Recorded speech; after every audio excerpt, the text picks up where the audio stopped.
Researching the zone. Much research is needed here. Alright, let's see. Get that taken care of. Oh, I already know. Okay. Nice warning tone. Alright. Yeah, now we're live. Baby says hi. Engine block Motley with the mats. There you go. The engine block is on. Alright. Hey, it's Wild the Mats! I'm Matt. And I am Matt. And we are joined by Matt 3, Bob, and Grant. And Gavin's popping in and out, so welcome everybody. Oh, we have a little bit of an echo. Why is that? Hey, it's Wild the Mats. There we go. And we are joined by Matt 3, Bob, and Grant. And Gavin's popping in and out, so welcome everybody. Well, your lag time is not too bad tonight. No. Alright. Not that much of a echo, so I'm okay with that. Alright, so what's everybody working on tonight? Matt, what you working on? I'm working on the engine for the Challenger. It is a 6.1 liter or 426 cubic inch. And I'm currently looking up the color scheme for it. Yeah. Is it going to be orange? Only parts of it are orange. Oh. Only like the engine. Only this. Well, even then, only half of this is orange. Okay. Judging from The picture? pictures. Okay. Gotcha. I know they didn't do the whole thing like I'm accustomed to doing, so I got to figure out which parts are what. Gotcha. But the good thing on that is that you know that. Well, I don't work on these very okay. often, and when I do, it's never like bare down to the bare block. So I see all the black plastic that goes over top of it a lot. Okay. That hides all the fun stuff. Yeah. Okay. Alright. I'll let you continue researching. Bob, what you working on? Well, I'm back on the Shenyang FA2 Finback Okay. right here. In fact, was waiting for a little paint to dry on the instrument hood before I installed the windshield on it. But yeah, it's coming along. Actually, it was also a little while ago. I was spraying first coat of white on the missiles Okay. after having given it a primer coat earlier today. Nice. Now, are you gonna will that be done by Saturday? No, not by this Saturday, unfortunately, but I should have it done by the next IPMS Gateway meeting. Okay, cool. Are you going to TigerCon? Yes, I will. Okay. I'll be there. We will see you there. All right, beautiful. Yes.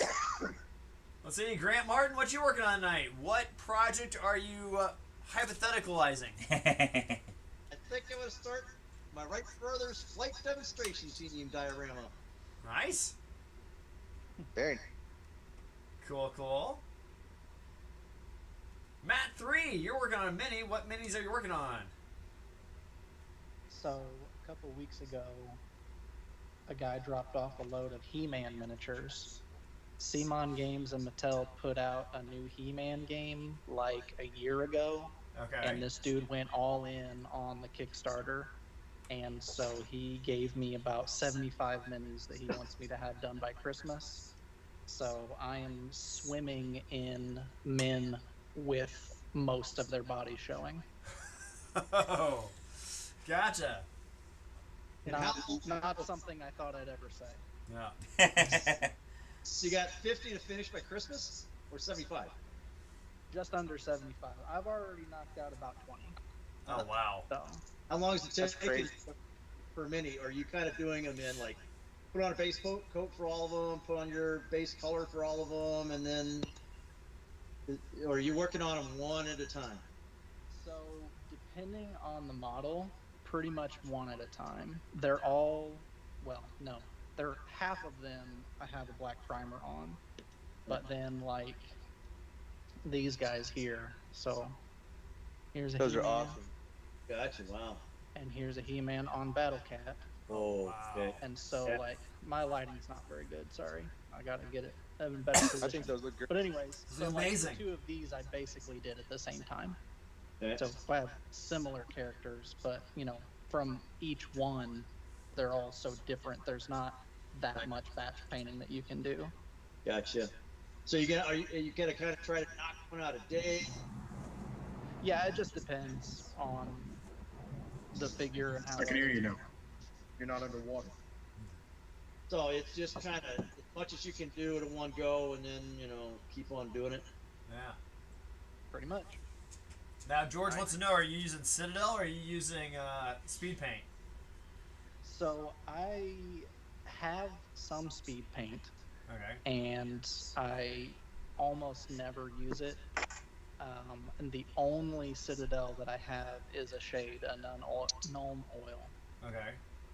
But right now, I'm actually working with the Army Painter War Paints Fanatic.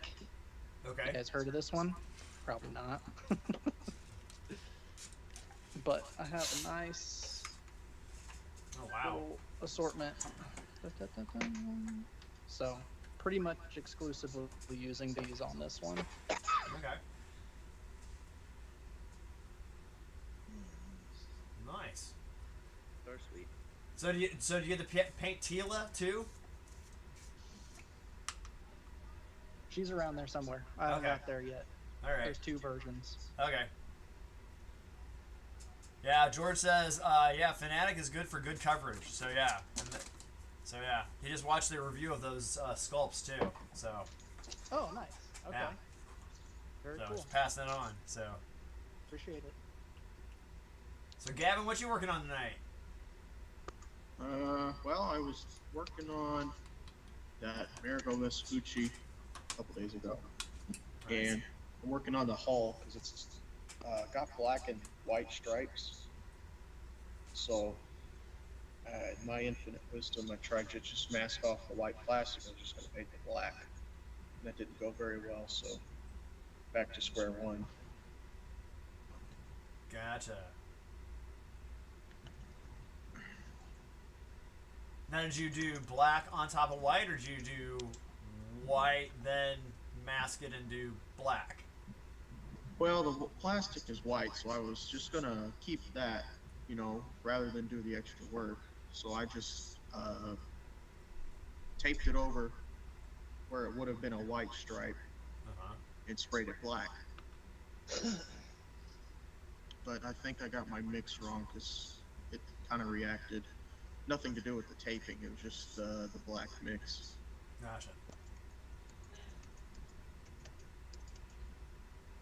Were you spraying Tamiya? Were you spraying Vallejo? Rattle can? It was Tamiya XF1. Okay. It was probably something in the brush that I left in there. I hate When I clean out When I Gotcha. clean out my brush at the end of a session, I'll put some solvent in it just in case there is something in there. Mostly, it's usually lacquer thinner I keep in there. I probably just forgot to flush it out. Gotcha. Okay. Well, But it's just plastic, so Yep. it'll buff. there you go. That'll buff out. Good. Jordan Hurt, what you working on, sir?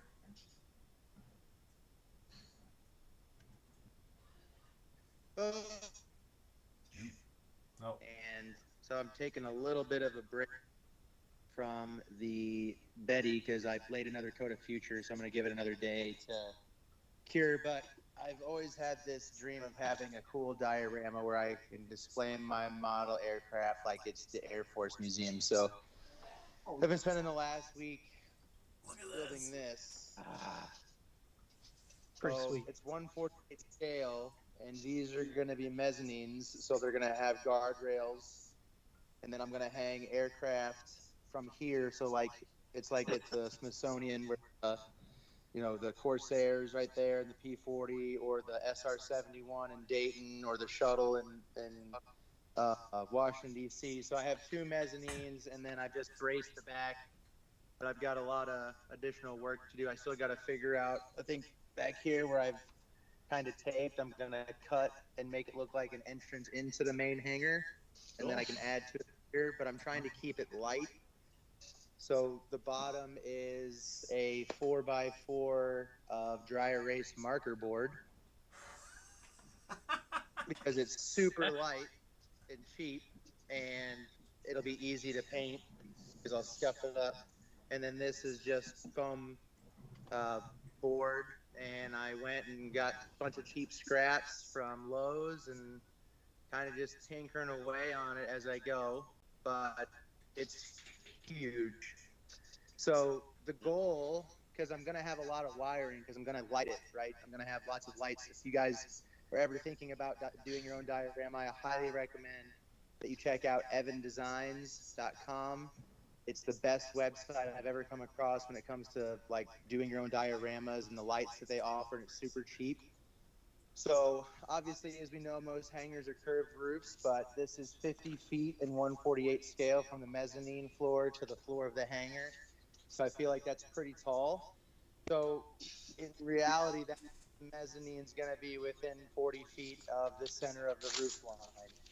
So where I'm going to hide the wires, I'm going to foam board, and it's going to take a long time because I'm going to have to cut 4 foot by 2 millimeter score marks in it so I can bend the board, but it'll start back here, bend up and over and glue on top of here and glue on top of here to finish the curvature of the hangar roof.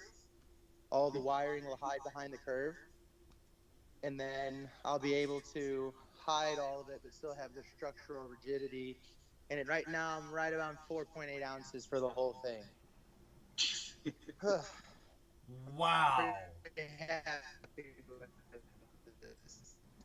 George wants to know if that's 148. But it'll be really cool when yeah, 148.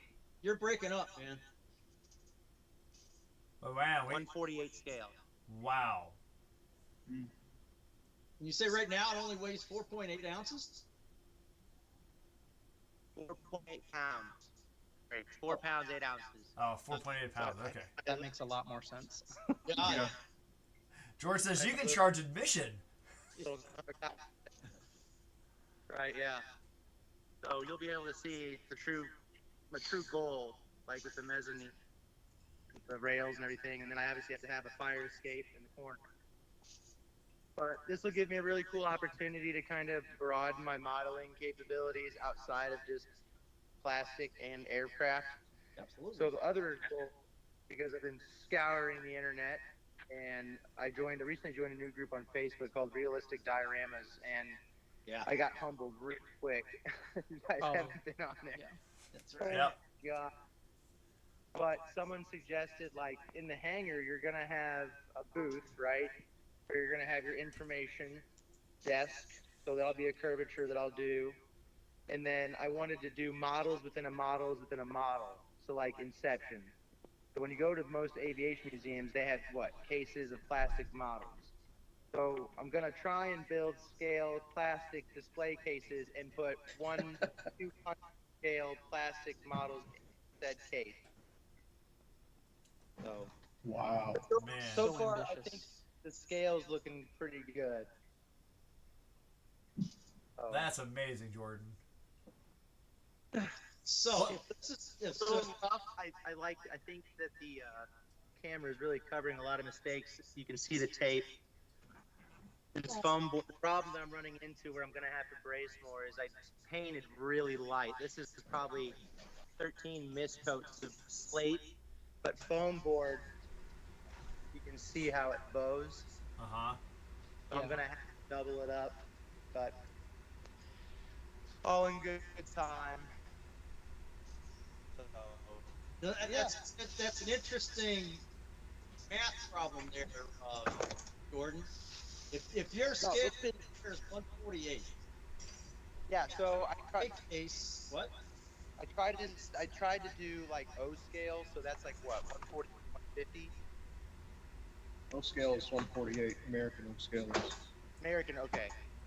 Because you read a lot of different things when it comes to that, but I used an O scale converter when I did my drawings because I looked online and the large hangar at Dayton, from the center of the floor to the center of the dome roof of the main hangar is 87 feet. And they have a smaller mezzanine where the U-2, you can go and look right at the nose of the U-2 and the B-50, 56 Stratojet. So I think 50 feet in scale, probably a little too tall, but I guess it'll kind of really give the size of the building, but we'll see. Man. It does look cool for the pictures already. What I'm wondering is, what kind of scale is your scale model aircraft going to be that is in the display case? 148. What? 148. Yeah, but your 148s are going to be the models that you build to put on the floor of the hangar. Right. Right. But you mentioned that you wanted to have a display case of model kit with a model kit built. Yeah, like really, really, really small. Have you figured out what that scale? Because I'm thinking that scale's like 1/250th.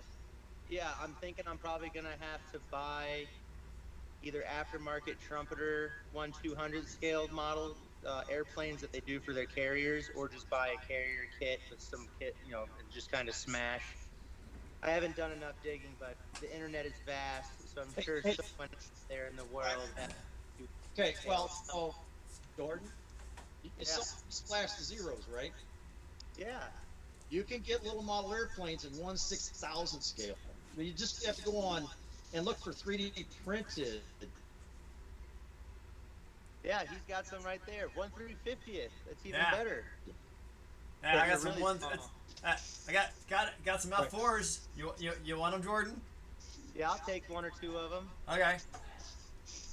I also got A7 Corsairs too, but that's Navy. If you're doing the Air Force Museum, they ain't gonna have those. Well, this is not going to be the Air Force Museum. This is going to be the Jordan Museum. Oh, okay. So I can give you a couple of A4s too, or not A4s. F4. Anything and everything. Let's see. A7 Corsairs. Yeah. So the cool thing about this too is I'll be able to change the layout Yeah, whenever I want. that's So going to be I'm so gonna cool. Miniature spotlights that you can point and move. I'll have industrial lights that I'll drill in here and hang. And then, when I build a new airplane, I can move the lights, center the plane in the middle of the hangar and make it look like it's at the debut with everything. It'd Jordan, be awesome. hey Jordan. Yeah. You know, in the Air Force, they have roll-around carts that have lights on a boom extension, right? Yep. I've seen them at the museum, and I plan on building the exact same thing. There you go. That's gonna be, and then you can direct your lighting wherever you really want to direct it. But I haven't been to the Smithsonian yet, but I really like the way that they have their SR-71 lit up, because it's all individual lights, roughly 4 feet apart around the entire curvature of the SR-71 as you walk into the main hangar. So it's the first thing your eye catches. That's kind of cool. But Ooh, I gotta go see that. I'm so jealous I'm not going to be able to see you guys this weekend at Tiger Con. Yeah. Same. I'll be at the 13th birthday for the distillery. Oh, nice. Oh, now that's okay. You That's working? a hard decision to make. Well, I'm not, sure it'll be a spirited occasion. well, I don't drink anymore. I'm on the wagon. And I'd rather be hanging out with you guys and models than slinging drinks to a bunch of middle-aged people who are going to drink too much, probably. But Chip. it's money. Yeah. It's more model money. There you go. That's a great way to look at it. That's right. So, That's what I one of the guys on the chat wanted to know, Jordan, how long do you think it's going to take you to complete that project? That's a great question. I think it's gonna probably maybe be one of those ones that I just keep toying around with and learning on, because I really kind of have this desire to be good at doing dioramas. I think that's cool. Gotcha. I love being able to look at Yeah. a Get a display hold of of that. that And dream big, build small guy. yeah, Right. Like, where was it, Matt? Matt, when we were in, was that Columbia? Or was that Springfield, where we were? Springfield. Springfield. Yeah. And that guy had a build of the picture of his dad in front of his tank in Vietnam. And the picture was right next to his model build diorama. I still don't know how that guy didn't win. I thought that was super cool. So Jordan, I just did some math, and let's say you want a scale model of a 1:48 F18 in your display case or your hanger. Yeah. It would come out to about a 1:700 scale would get you just right at 1:48 for that hanger. This is gonna be so much fun trying to paint. 1/700. It should go pretty quick. It's fairly easy to get in 3D printed, like on. There's a couple of different companies that do 3D printing on that stuff. George says you need tiny printed plaques. Yeah, I'll hire someone in the group. I'm sure Jim Lord will take a crack at it if I ask him. No, I mean you can get it stock. I mean you can get online. I forget the name of the company, and there's a couple companies that have 3D printed stuff that the guys. It's where the guys go to sell their stuff, and then you just peruse the catalog and. I can't remember the place. If you find it, send it to me. Yeah. Yeah. I'll probably give you the link on that stiletto. Yeah, I need to get that from you because I want to put it in this display when I finish it. You know what's funny is I wasn't really interested in that until Matt showed it to me, and then I thought about it and I was like, that was a pretty cool plane to see in Dayton. And then Grant bought it, and then Grant messaged me, he's like, I got it for you. I'm like, oh, now I just got to pay you for it. Yeah. Well, I was going to transfer it to you that afternoon, but you took off. I know I owed to get the baby. Oh, well, yeah. Drop the model, pick up the baby, right? Yeah. I was hoping John Larson was going to join tonight so we could all kind of cheer him up. Oh, yeah. What a bummer. That's, yeah.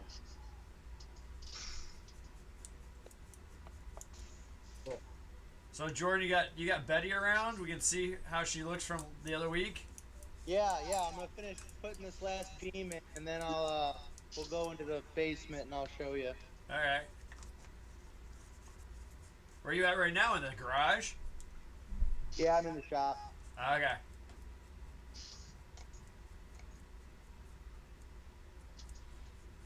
Can't spray paint in the house. Ah, gotcha. And this is 4 feet long, so I want to get it to a point where I can get it in the house, and then I can paint the smaller stuff. Right. That's not the kind of thing that you want to take to a show, though, is it? That's the plan. Ever since I saw those pictures of that ship in 148 from Nationals, where the guy, what was it? I can't remember, Matt. What was the story on that? You were the one who sent me that picture. The Carrier deck. the carrier deck, yeah. And Where you could, the guy, he did a slice of the USS Yorktown. From 148. from boiler room to island. And you could look into the side of the ship, and it had lights, and like it had depth. Like you saw into the inner workings of the men. Yeah. You know, getting the aircraft prepared with the weapons, and I wish I was there to see it in person. Hey, Chris is in the chat. Hey, Chris. Chris is coming to TigerCon this weekend. He got a pick at the Gateway. So what are you doing? He's the one that built the ship. Oh, Yep.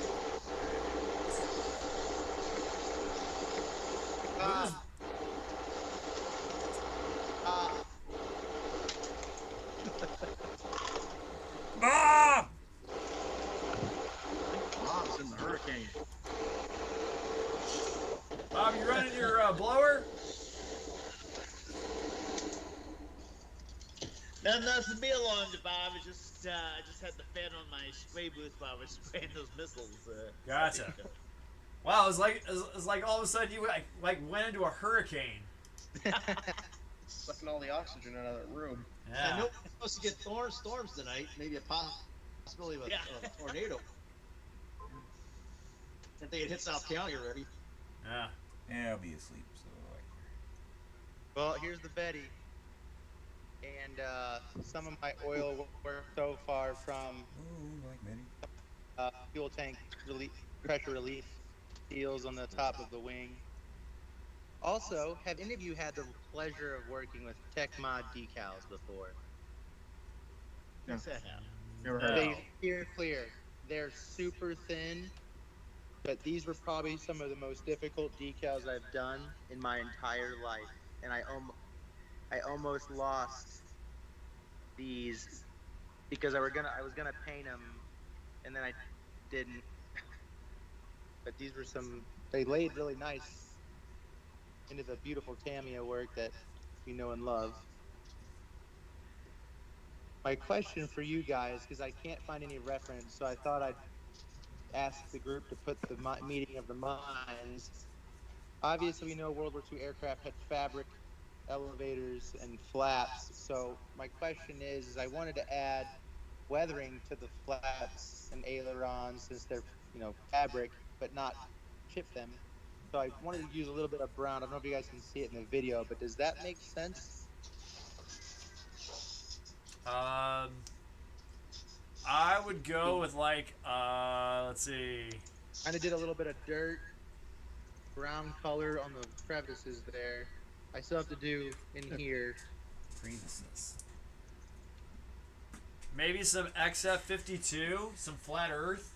That's what I was gonna go with. I'm gonna use that too for my exhaust stains. I love flat earth. Or maybe even a little, maybe even thin it with a little, let's see, wood deck tan. Ooh, I didn't think about that one. So, Yeah, because that cloth would have been like a linen that they would have used. We got Right, King so- Bob's on. Browns and greens and tans. Be towards the light side. yeah. Yeah. Okay. Yeah. Good It would have. And by the way, the rudders also had fabric cover. Yep. I haven't gotten to weathering them at that part yet, but the oil has actually been pretty cool. And it came out quite well. But I am just super stoked that I think I captured Japanese paint destruction via 1933 pretty well. What's the little mini There we go. one? I'm not gonna bother painting that. Yeah, every picture I've seen of White. those fabric control surfaces, they're just a hue lighter than the rest of the airplane. I think I got it okay here. I could probably add a little bit more flat earth and Yeah. tan with sand. You can definitely Yeah, see the deviation. That's I need, about to right. go, I need to go heavier here though, Yeah. just a little bit more. But man, Yeah, this has been an absolute blast of a kid. And you have glued that stuff in well, right? Yep. I am a newfound lover of chipping fluid when used in the right application, along with a silver AK watercolor pencil.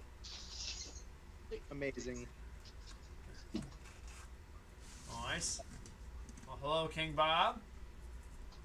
How you doing tonight? King Bob, you going to TigerCon this weekend? I will. Not you, Bob. There's a guy on the Oh, chat. not the called other King Bob. Bob. Okay, I'm Yeah, sorry. so we have Bob number 2 I'm now. just seeing if you're I'm just seeing if anybody's paying attention.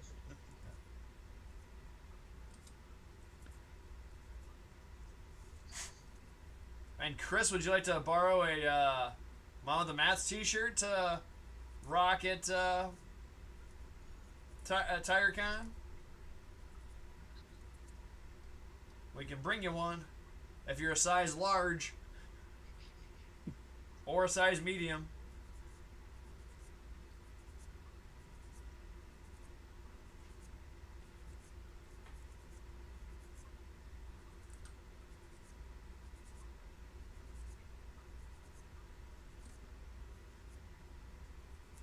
And Tiffany told me to let everybody know on our Redbubble site that you can get our T-shirts and all that. We also have sweatshirts too, and I think she said zip-up hoodies too. Since I know like a majority of us do like modeling in the basement. True. And Chris, you can buy one off the thing, but it won't be here by Saturday. If you're so inclined. Because he asked if you could buy one. yeah, can't buy one, but we let you borrow one. So you can buy one, it just won't be here. Yeah, it won't be that in fast. 2 days. Oh, his George's big frigid magnet arrived. He said that was coming separate. So. Yeah. Planning to go home from the ACME Southern Nationals in Atlanta. Planning to. Just got home from it. Gotcha. Yeah. My friend Matt from Georgia did a video on Acme.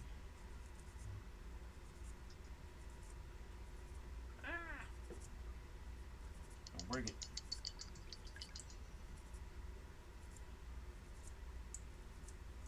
I was gonna drop it. Don't do that either. No.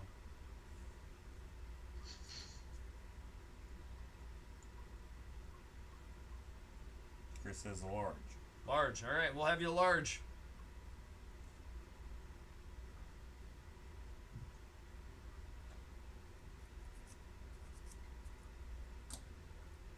I guess I'll share this Georgia too. wants to know what aircraft you're working on. I'm continually working on the Beaufighter for the group build for Cool Box Art. What's Matt showing?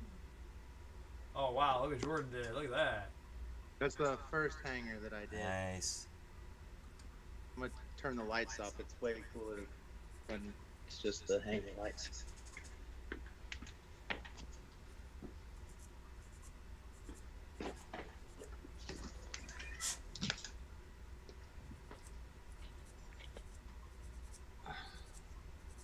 And this was just one of the eBay cardstock kits. But yeah, Oh wow! that one was fun. Alright, now I gotta turn the light. Alright, this goes. Jordan, that's one of the first ones you posted on our site. I remember back in the day. Yeah, I think it was when I had the Delta Dagger and the Delta Dart in there. Yeah.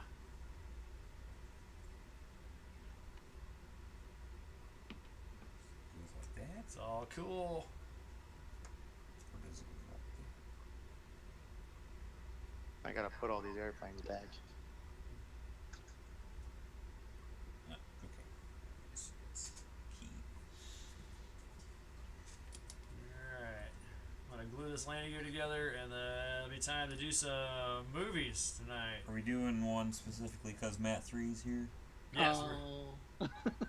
We held off and we held on to Robin Williams movies. Well, thank you very much. Yes. You're too kind. We try.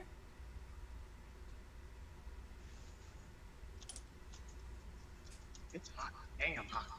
That's going in there. Alternator.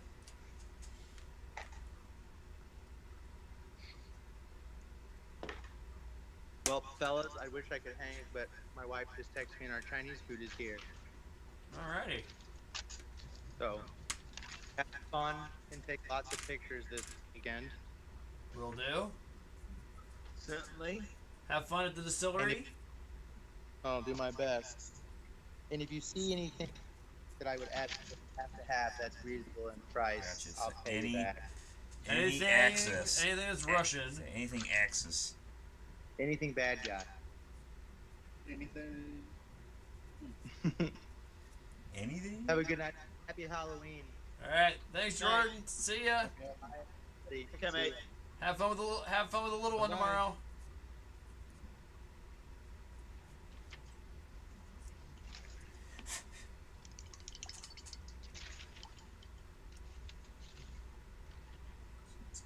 Yeah, we're prepping up for Halloween over here. Our neighborhood is known as like the Halloween neighborhood in the town.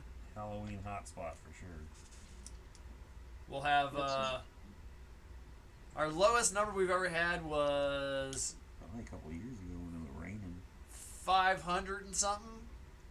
The most we ever had was 934. That is insane. Yes. I live out in the country. No one comes out here. Agreed. Well, that's what it is. Everybody that's from the country around here comes into us. Yeah. Oh. A few people from time to time ask to park in my driveway. Yeah. Like, sure, $20 a head. Well, let's make a You profit can on park this. there. Just gotta have all the candy. Well, what we do is we open our house and we get we make chili, and then people bring a side and they bring candy, and then they can use our house as like their headquarters. So they have a clean bathroom. They got we got 2 fire pits going tomorrow night, and we just sit out on the driveway. Yeah, you need to post in there. Bring all your unwanted booze Oh, that's right. or beer. Yeah. I don't have any unwanted in my fridge currently. Maybe Yeah. I'll stop by after and get some Busch Light from you. Yeah, because we got some in the fridge upstairs, but you're like the chief. Yeah, I'm like I can suss out who's of age pretty easily. So Yeah. So yeah, maybe I'll get a 12-pack of Busch Light tomorrow. So I'll drink that. And the Appalachian folk don't drink Bud Light anymore. They drink Busch Light. Bush latte. Yeah, Busch Latte, because that's not Bud Light, even though it's the same beer Right. in a different can. Yeah, Busch Latte. I will say, whenever I do bratwurst, though, I will boil them with onions and Bush Light. Really? Yes. I never boiled a brat. Me either. Do them in the air fryer. Really? Yep, 10 minutes aside. Yeah. Done to perfection. George said, my team at the office just posted future Halloween photos. They all dressed up. Oh, yeah. Happy Halloween, George. Yeah. Is that celebrated over there? Down there, over there? Over yonder? Yeah. Down over yonder? Over the river, through the woods. Alright, let's get this. Ooh, George, I did have a question for you. I follow these guys on TikTok that are Australian. They post skits, comedy skits, and they refer to Coke Zero as Coke No Sugar. Is that an Australian thing or just these guys' thing? One in 5 celebrated, apparently. Ah.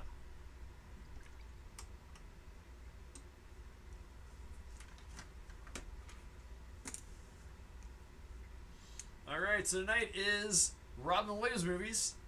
If you're in the chat, he says Coke Zero is real? Okay. Okay, so they were just calling it Coke No Sugar for whatever reason.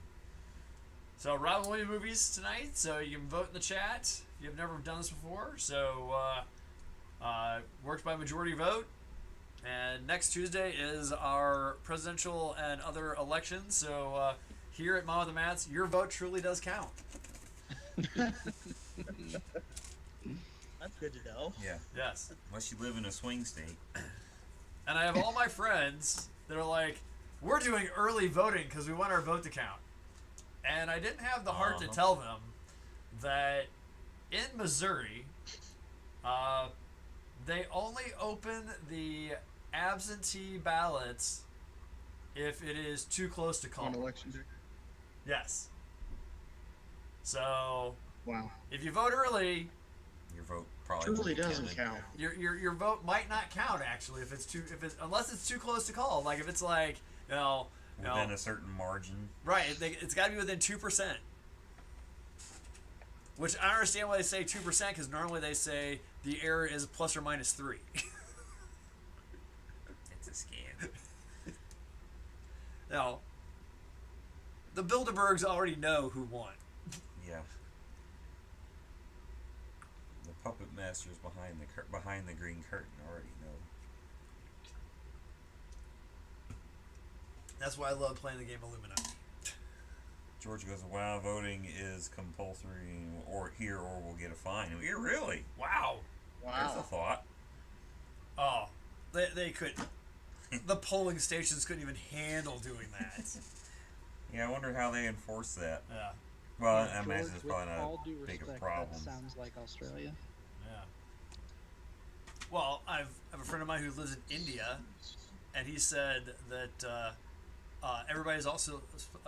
everybody votes in India, but they take a month and a half to tally all the votes. That's wild. Yeah. No, they probably don't use electronic counting. and Right. all that, so. Now you go in and you put your thumbprint. They put an ink thing. They put ink on your thumb, and then you put your thumbprint on who you're voting for. George says, and everyone is checked on an electoral roll. Wow. And paper votes only. Wow.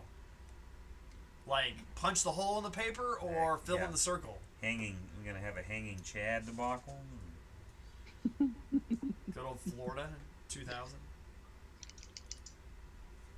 Then you have the dimpled Chad, and we have the pregnant Chad, and tick the box. okay. All right, so here we go. Oh, our number them. Oh, nice. Now with all the people doing early voting, it's funny. I'm gonna go next Tuesday and probably not even stand in line. Yeah, I mean, the last time I remember doing it, I may have waited a few minutes. Right. But yeah, wasn't a big. What's the big thing? You walk in, hi, here's my driver's license, even though you don't need this. Yeah, they don't even think they asked for They that. already registered. Yeah.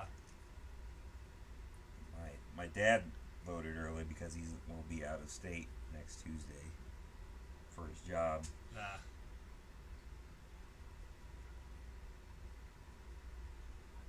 I will cast say, my as vote a week ago. Nice. So I could get it out of the way. Uh-huh. So yours might not count, just so you know. Oh boy. It's the thought that counts. I vote to reserve my right to keep on complaining. Yes. Right. Every country is watching. Yep. Yeah, no joke. Yeah. They've been problem watching is- for a while now. With folks my age, especially, they're just uninformed. Yeah. And all it takes is 10 minutes. You don't have to watch hours of news. Just Nope. make it Find to the a chart. first thing that explains it in a way you can understand it, and you're done. Yep. Yeah, make a T-chart. Democrat, Republican. The 5 biggest issues, where they stand. Yep. See where you stand. Whoever you agree with more is who you should vote for. Yep. Because people get too caught up in the personal drama. side of the Personalities. yeah. Yeah. I As I just have to look at it subjectively. And as I always tell my students, okay, I teach government, okay? Now, the President of the United States is a temp job, Yeah, he's Yeah. more or less a scapegoat. okay? So, now, he's there for 4 years. You can't royally screw up our country in 4 years. The Congress won't allow it. And especially if you have opposite parties in there, nothing gets done. Yep. Nope. That's the biggest problem. So that's what's going to happen. So if Trump wins, the House and the Senate will swing back to Democrat. Nothing's going to happen. Right. Okay? And vice versa. It's so Yep. tight in both those. If Harris wins, okay, wonderful. Okay, guess what? The House is going to House Be and Senate will flip Republican. Republican, and nothing's going to Yeah. happen. So, what we learn is nothing's ever going to change, and we're just doing this for fun. Right. Exactly. So, but yeah, that's how I go. So, I normally don't say, hey, we get political on Mom with the Mats, but there we go. There's your history lesson for the day. Right. Let's move on. Let's talk about real voting that really counts. Robin Williams Same. movies. Here we go. We're not Taylor Swift. No one cares what our opinion is. Right. George goes, it's the illusion of choice. Yes. Yes, exactly. I would quote George Carlin, but I don't think that's appropriate for this live stream. Yeah, let's hold off on Carlin. All right, so we got Flubber versus Hook. Oh, come on, that's easy. Okay, so Grant Martin, we haven't heard you in a while. Did the cat get your tongue? Might be not there. I think he's out walking the cat. Okay. All right, so Bob, we'll go with you. Flubber or Hook? Vote. George says vote 1 for Mork. I'll go with Hook. Hook. All right. Gavin. I'll go with Flubber just to be different. All right. Chris is saying Hook. All right. Matt 3. Hook. Going with Hook. Matt 2. Flubber was a family favorite growing up, especially when the bad guys kept getting hit repeatedly in the forehead with a golf ball and a bowling ball. So I gotta go with Flubber. Gotta go with Flubber. All right. Anyone else in the chat? We got 7 people in there. We only had 2 that voted. That's technically a remake of It is. The Absent-Minded Professor starring Fred McMurray. Yes. Love that movie. That's in black and white. Yeah. So all you gotta do to vote, you just log in with your Google account into YouTube, and they automatically allow you to vote. So just so you know that. Going once, going twice. All right. Flubber's moving on. For Oh, Absent-Minded gosh. Professor. You I think guys, there was a sequel. To that the breaks my heart. Absent-Minded Professor. All right, we got Good Morning Vietnam versus RV. Oh. Oh, you can also make up a YouTube name, George said. All right, good. Yeah, Good you thing can have a screen name, yeah. Okay. So yeah, do that, everybody. You can get in. You can get on the vote. I'm gonna vote first. All right. Let's see. Grant. No. Okay. Bob. Good morning, Vietnam. All right. You get a bonus point if you can tell me who's the main character in it. What's he play? Adrian Kronar. Nice. Although the real Kronar said he wasn't as crazy as Williams played him. Gotcha. It's not very surprising. Yeah. All right. Gavin. Good morning, Vietnam, because it's Alright. hot. Damn hot. Yeah. Hot and wet. It's okay when you're in a war, but not when you're in the jungle. Yes. Not when you in the jungle. Not when That's you're right. in the jungle. I need some crash pot cooking. I remember that line. All right, I Matt. could not make that movie today. Oh, I'll go with the same. Yeah. Good morning, Vietnam, of course. Good morning, Vietnam. All right, Matt. Good morning, Vietnam. Good morning, Vietnam. All right. That moves on. That was a sweep on that one. Good night, Real Vietnam. quick. This is supposed to be top grossing, correct? So you're saying that RV Kinda, was a sorta. top grossing film? I swapped some out because we didn't know a couple of them. Yeah. Okay. Right on. Yep. My fantasy league. All right. So we got the Birdcage That's funny. versus License to Wed. See, Grant. Nothing. Okay. Bob. The Birdcage. All right. 2 goals, 2 assists, Hey, 2 Gavin. penalty minutes, 1 power play. I'm gonna pass Viva Las Vegas. Viva Las Vegas Zone. All right. You haven't seen the Birdcage? Highly recommend. Yep. Highly recommend the Birdcage. Matt. Yeah, I also have to Viva. I actually haven't heard of either of these. Oh. Shame on me. Yeah. I'll have License to Loetti plays check a that out, minister. then, with its high rating.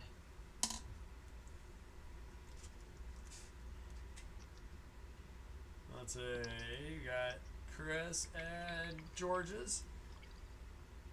Now the Birdcage. It's got.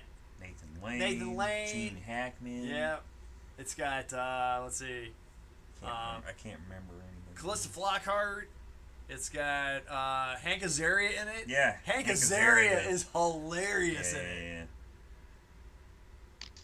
yeah. All right, let's see. He's a Puerto Rican guy, I think, something like that. Yeah. And he's the whitest white guy. Yeah. He's a Puerto Rican guy. Or Cuban. Cuban. Yeah, because they're in Florida. They're in Miami, so. All right, Matt. Birdcage. Birdcage. Yeah. All right. Birdcage moves on. That's one of his movies that I don't own that I wish I owned. It's just hilarious.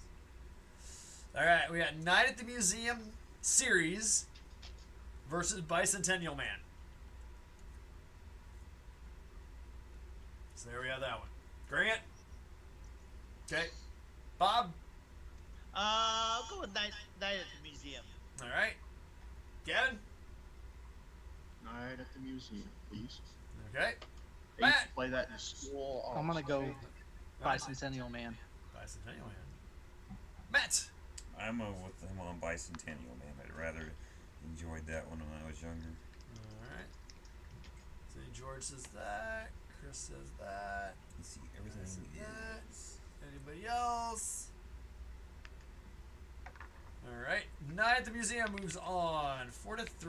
That is not. Here, real quick, I'm gonna interrupt. All right. This is that mini I started on, so he's finished now. Nice. They're pretty simple in their color schemes, the He-Man figures. So I think somebody asked earlier about how long it takes. So it takes about that long. I think Grant said something to. Well, and he's gone too. So. So let's see. So it looks like it took a little less than an hour. Well, yeah, I had the green base coat down, which was actually 2 coats. And that Okay. happened earlier today on my lunch break, so maybe an hour and a half. Okay. So what's the next one you're gonna paint tonight? This fella here All right. goes by the name of Tim? Squeeze. Okay. Yeah. Just I grew up during the Masters of the Universe TV series, and I do not remember that one. well, he's part of the Snake Guy team, Lord Hiss and all them, King Hiss. I don't remember him. That must be comic book then. Maybe. Yeah. All right, so we got Popeye versus Jumanji. Never saw Popeye. Love Jumanji. All right, Grant. No Grant. Bob. Popeye. Popeye. Kevin. That was one of his first movies. I heard a hold on. I don't think Gavin's there, so I'm gonna say Jumanji. All right. Matt. Jumanji. Jumanji. All right, got George's. So you seeing that when he was really, really young. All right. Yeah, I think that was one of his first movie roles. Right, yeah. Finally, my fantasy team Chris is says not Jumanji. being All poopy. right. Well, no matter what Gavin votes, Jumanji is going to move on. So, Jumanji. Did you see the SNL skit about Jumanji? You can't Jumanji or you can't Jumanji or something? Oh, you got it. It's hilarious. They're doing a game night. Older bit. No, it was relatively new, like within the past 2 years. Yes. I tend to skip bits. I thumb through the episodes a lot. I'm looking for specific bits, and I always want to watch Weekend Update. Oh yes. And if it's a comedian hosting, I'll probably watch the whole episode because it's actually good.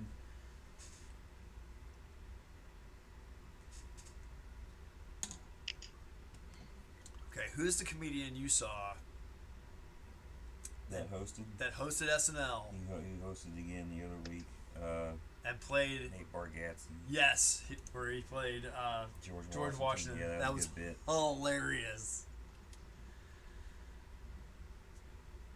There's I was like, oh, I want to show this to my kids at school. And I was like, oh, and they had like one little section. I was like, oh, I can't show it to my kids now. All right, this one might be tough. I think this is gonna be the toughest one here. Aladdin versus Good Will Hunting. Ooh. So. What is that? Yes, Aladdin versus Good Will Hunting. Let's see, Grant. Nope. Bob. Oh George is gosh, worried about tough Grant. choice, but I'm gonna have to go with Good Will Hunting. All I right. really like that movie. All right, Gavin. Aladdin. Aladdin. All right, Matt. Sorry, but I'm doing Aladdin as well. All right. All right. All right, George says Goodwill. Chris says Goodwill. All right. Okay, Matt. I'm with Aladdin on this one. All right, going with Aladdin. All right, I already voted. Aladdin's moving on. Beating out Goodwill Hunting. They don't want the serious Robin That was Williams. him as Genie was one of the perfectly casted characters of all time. Totally agree. Totally agree on it. Let's see, we got Man of the Year versus Jack now. Let's say Man of the Year is a perfect movie to watch this time of year because it's all about election fraud. All right. So those Distinguished Gentlemen. That's another good one with Eddie Murphy. Is it? Yes. I haven't heard of that one. Highly recommended. All right, Grant. No Grant. All right, Bob. I'll go with Jack. Go with Jack. All right. George says Man of the Year. All right. Okay, Gavin. I'll go with Jack. Go with Jack. All right. Matt. I'm gonna Viva on this one because they're both super good. Okay. Let's see. George says Man of the Year. Let's see if Chris says anything. Matt. Younger me would have said Jack, but older me appreciates Man of the Year more. So let's say Man of the Year. Man of the Year. Okay. All right. Chris says Jack. All right. Let's see. So Jack is moving on, 4-2. Put the cat back on the Hemi orange. Alright. Right out, you ding dong. Okay, Dead Poet Society, Patch Adams. Easy peasy. Alright. Grant. No Grant. Hello. Bob. Hello. Oh, Grant. He's back. He's back. Go with, Back again. We got Dead Poet Society versus Patch Adams, Grant. Let's say or Patch Adams. Well, Patch Adams. I mean, jeez.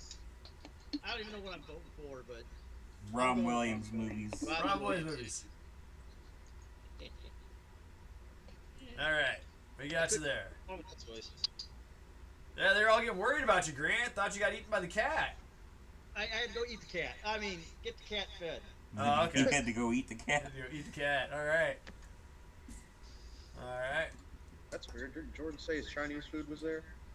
You know, as you mentioned, I had to get myself something to eat too, and I quite fortunately stopped at Panda Express on the way home tonight.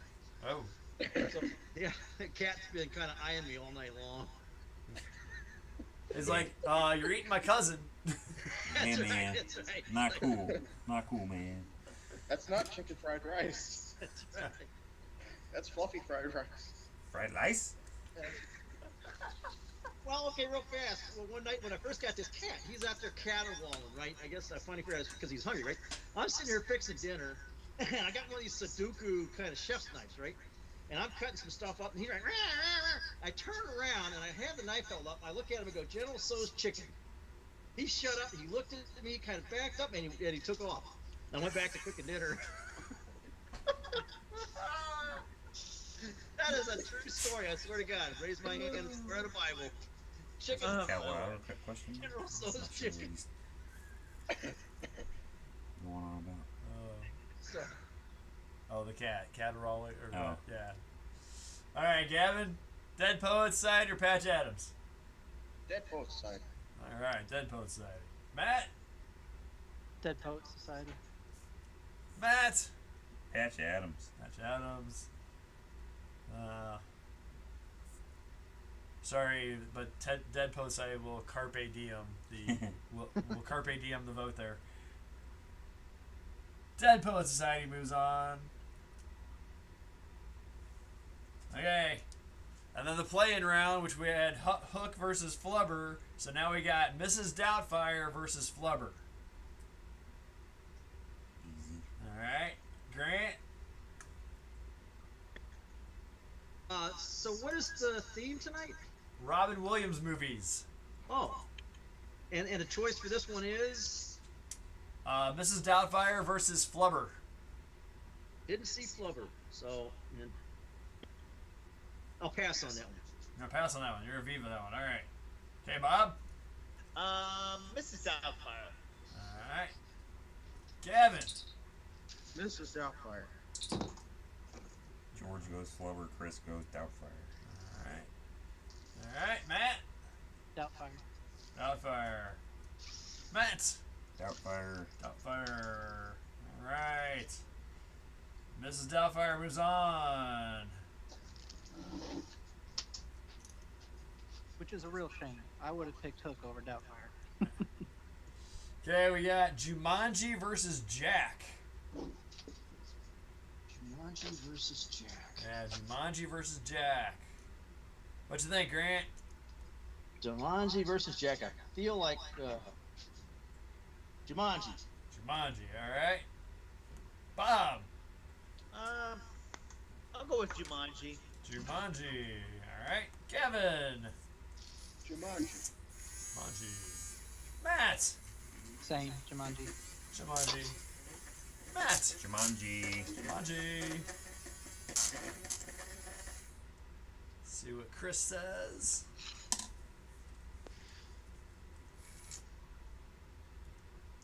Jumanji.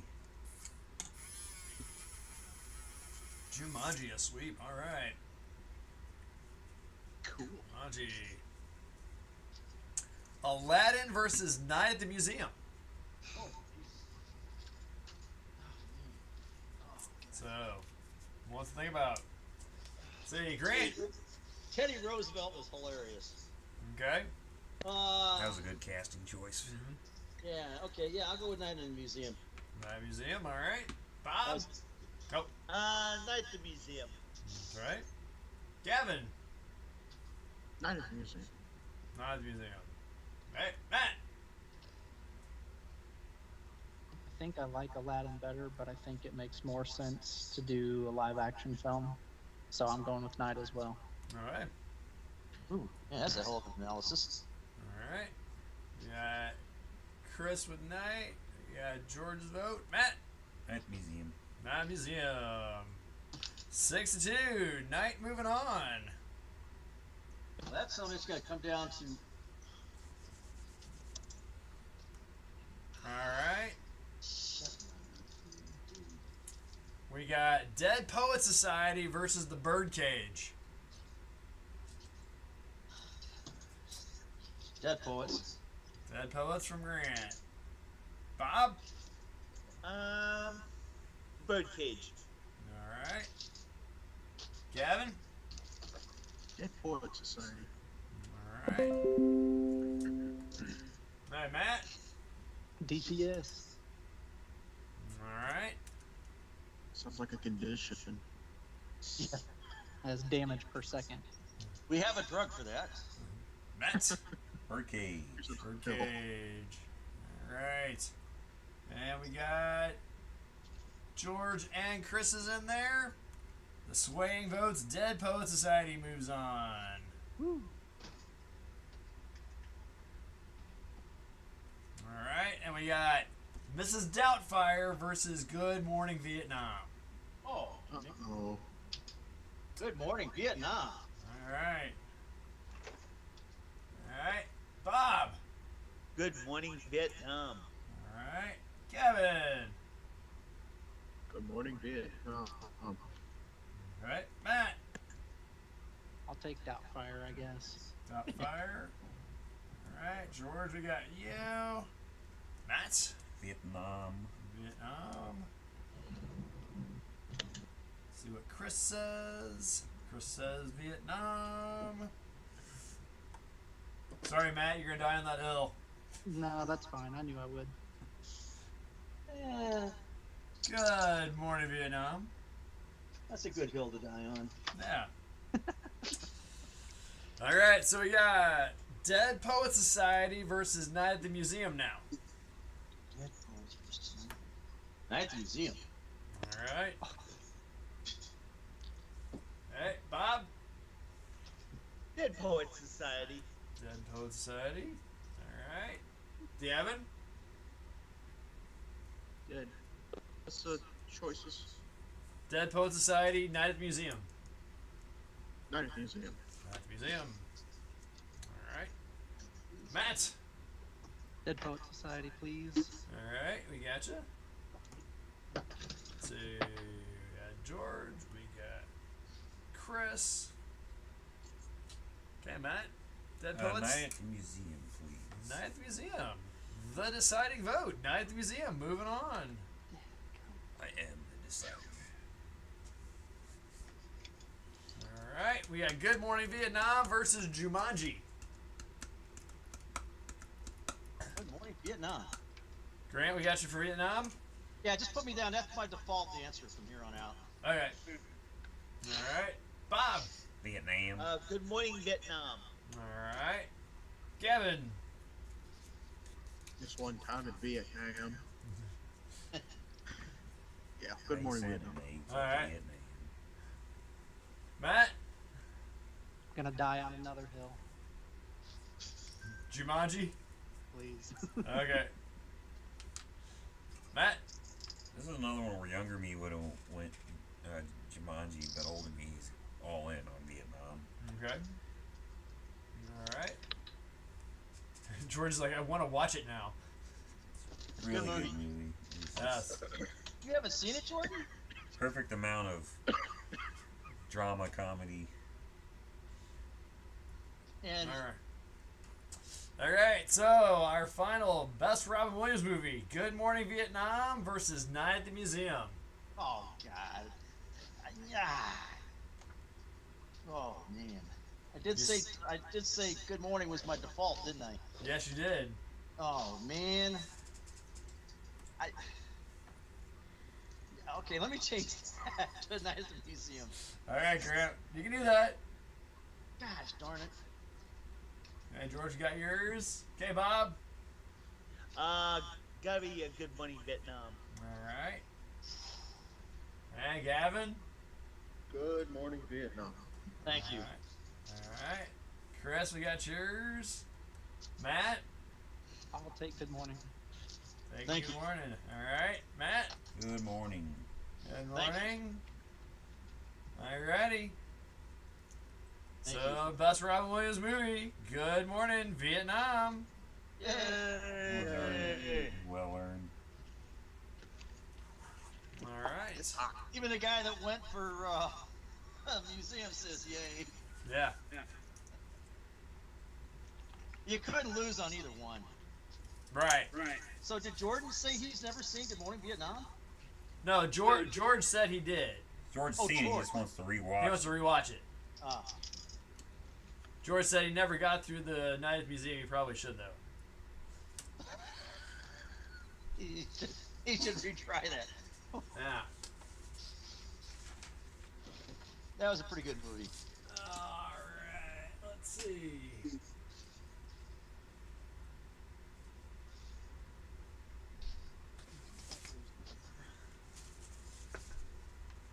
That's Cars.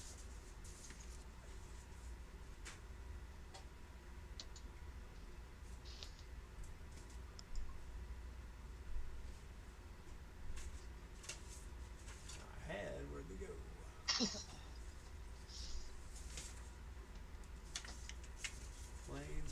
Planes, cars.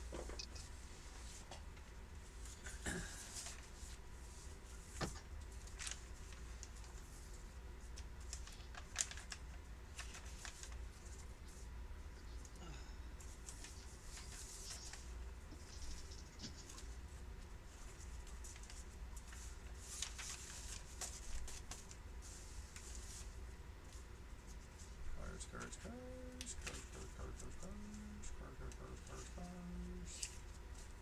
those cars.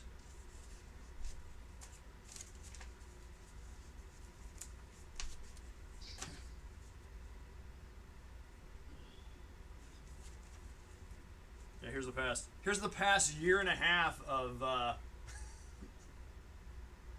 brackets. Man, you got they got all that work distilled down to something that thin. Yep. Is that it? That's what I'm looking for. Eastwood movies.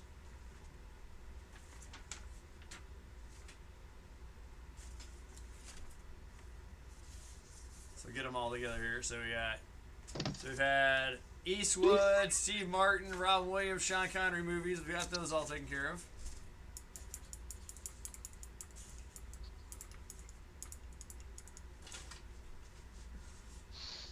Next week's looks like Mel Brooks movies. Oh yeah. Wow, yeah. Oh, that's gonna be tough.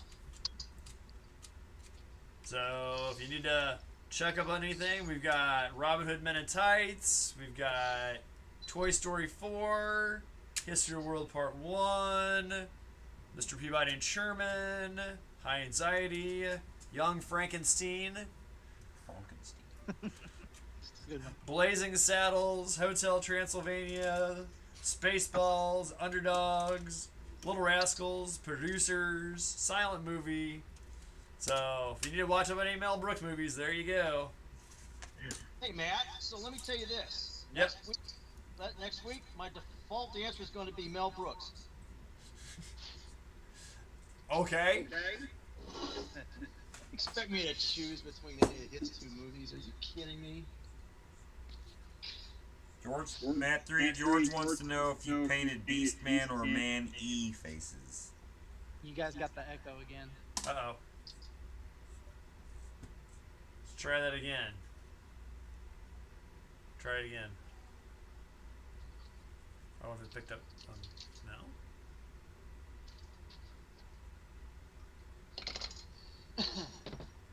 Let's try it again. You hear us now? Is it okay? Yep. Yes.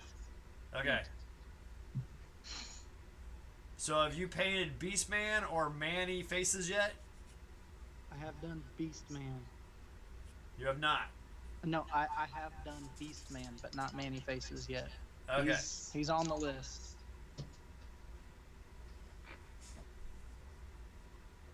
I'll dig him out.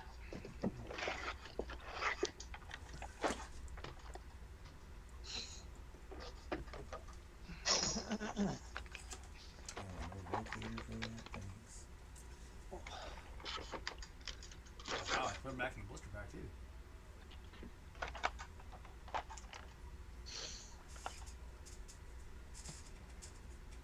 Oh wow. Hold on. Again, that lighting. Give me a second. Hold on. I'll get this figured. He's a cooking or something. Maybe. That's still not really better.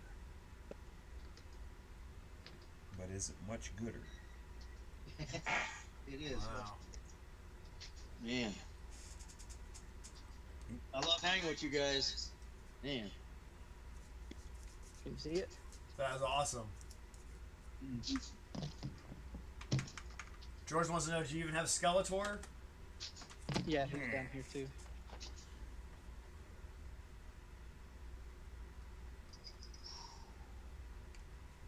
Wow. Man, that looks right off the TV. That's what we're going for. Nice.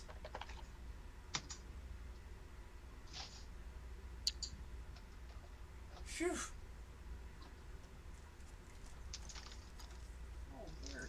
Freaking awesome, man. Thank you, thank you. I'll be posting most of them over on the Instagrams. Okay.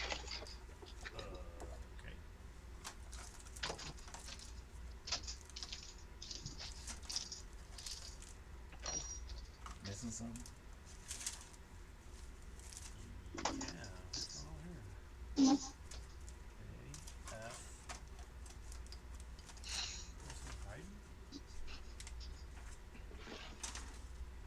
Oh, and I finished that Gundam I had been working on back a while. I sent pictures to Matt. I'll try and get it on the Facebook group if I can remember to put it there. X-27. Of course it's color I don't have. 27. I don't know. XF-27.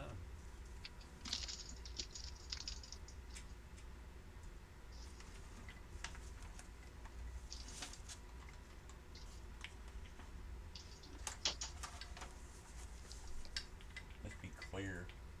Clear red. Okay. Okay. You have clear red. I do have clear red. Okay. And Say then I- X-25. I think I got that too. That's clear orange. Clear No, orange. no, no. 26 is clear orange. 25 clear green. Clear green. Okay. So I'm not doing those yet. So those we gotta wait. Then we got X-11.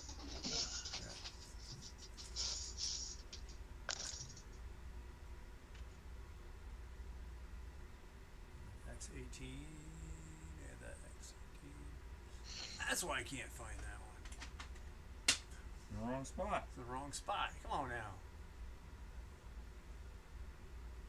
What's wrong with you? Ah, there's. The X-19 goes there. There's X-24. Okay, we're good there.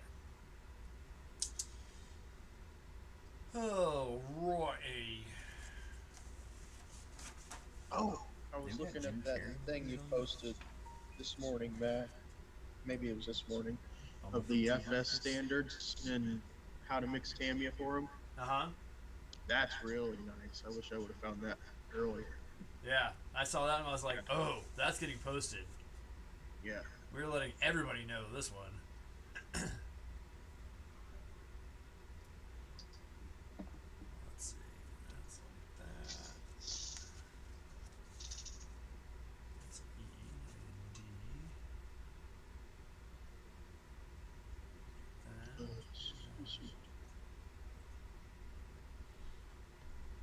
Alright, put that over there. Oh, she's a polycap.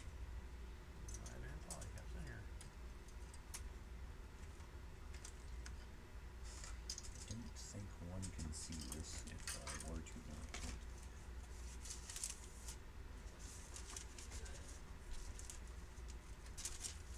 That should be fine. Good. Good. Use your hate. I'm assuming you posted that on the MWM group. Yes. It's on the MWM group, Chris. If you have a Facebook.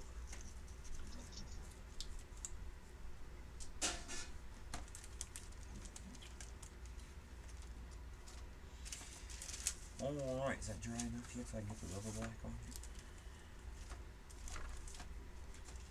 Yeah, dry enough. Alright, guess the polycaps are in here. Or I took them out. Good. Good.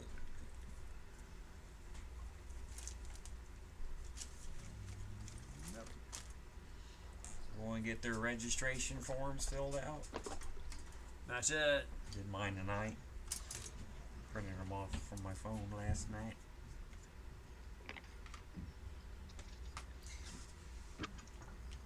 They need more automotive categories. They don't even have curbside as a category. What? Or pre and post 1975. It's just foreign or domestic. I'm like, killing me here. And last year the auto category was like Yeah, jammed because of that reason. Yeah, like you didn't have enough categories, man. Like I had to cheat. Like I got one in customs, even though it's not really custom. And I got one in miscellaneous, even though it's not miscellaneous. It's just like you can't put more than one in each category because you're not going to judge it separately.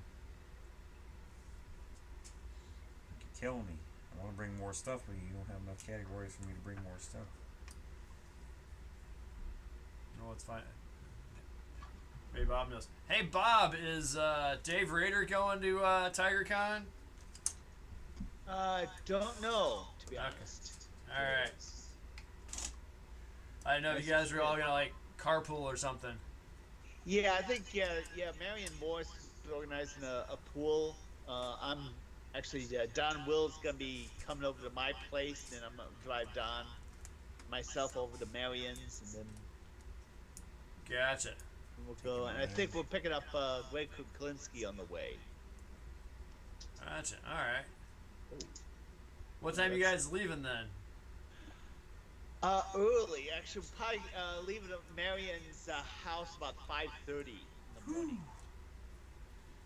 Oh yeah, but Marion's gonna be vending, so he's gonna be vending, he wants to though. get up there early and get set up for that. Gotcha. Yeah, I was hoping he'd come on tonight. I want to know what he's gonna bring. I can take it off his hands even before he like gets there. Oh yeah.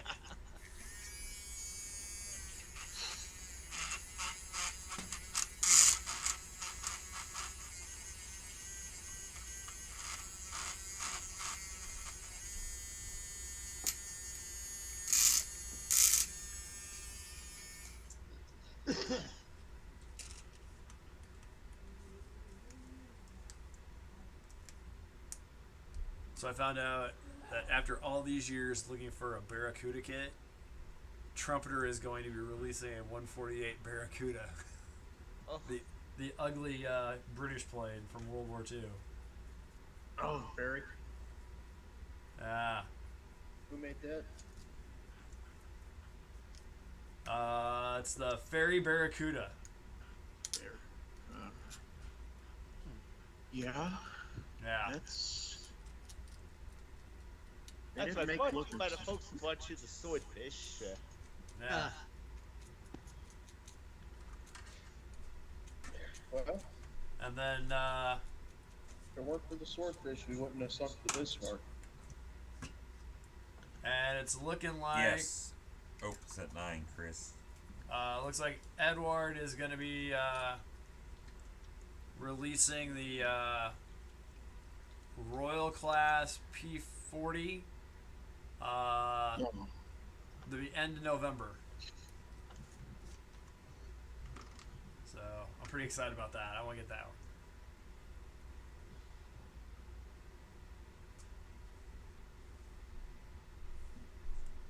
Our buddy Stan designed it.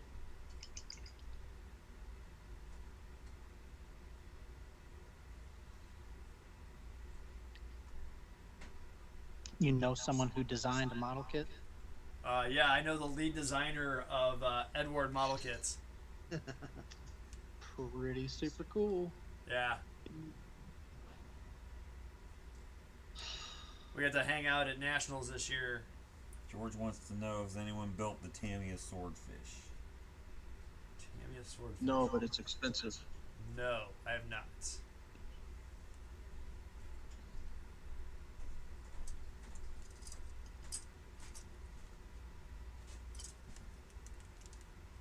that the one where you basically got to have a home loan?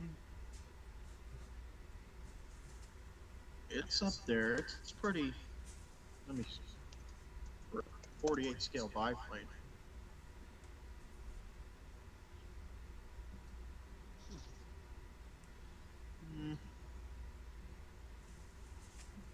I need to take out a second mortgage on my house. Retail price on Tamiya website, $96. Man. And it's from 2007. It's his old design, a little bit younger.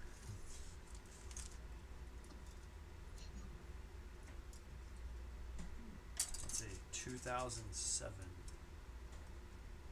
So it'd be 17 years old. Gotcha. Gavin, you still in high school? No, I graduated 24. I'm Okay. a freshman in college. Gotcha. Yeah. Where do you go to college at? It's my local community college. It's Southeastern Illinois College. Gotcha. I'm doing my SIU. general studies, and then Gotcha. I will be transferring to SIU Carbondale for aviation. Nice. Super cool.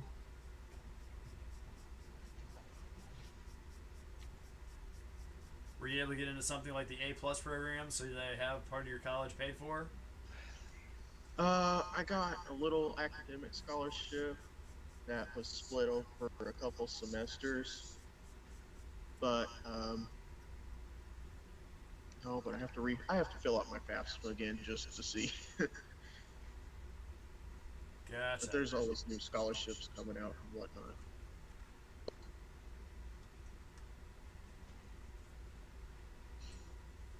Yeah, we've even seen that with, you know, our son's going to go to a private high school, and, you know, we're like, you know, basically, if you write an essay to some place or whatever, they'll give you money to go to their school or give you money.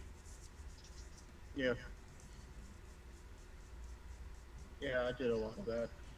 A lot of times, especially those companies, you just write one essay and then you can sign up for almost everything they have for it. Oh, that's cool. Back in my day, you had to do each one individually.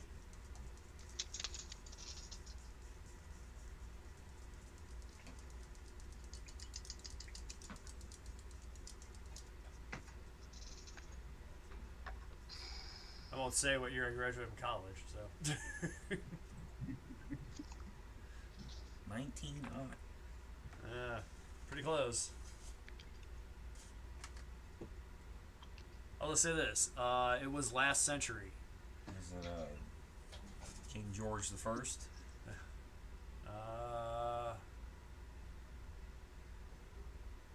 Or Reagan? No. Oh, graduated college? No, it was later than that. So Bubba. I think it was the end of Slick Willie. Yeah, Bubba. Bubba, yeah. Or they might have just had the election.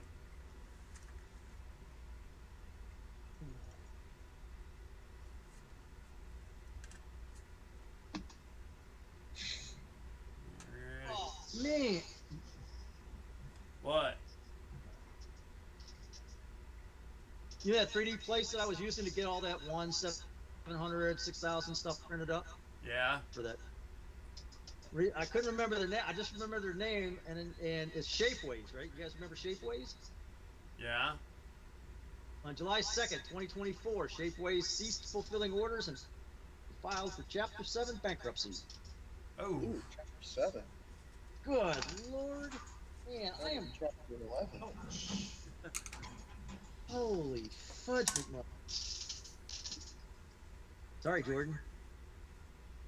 George says the Edward instruction sheets are good for paint guides. I've downloaded a few. Alrighty.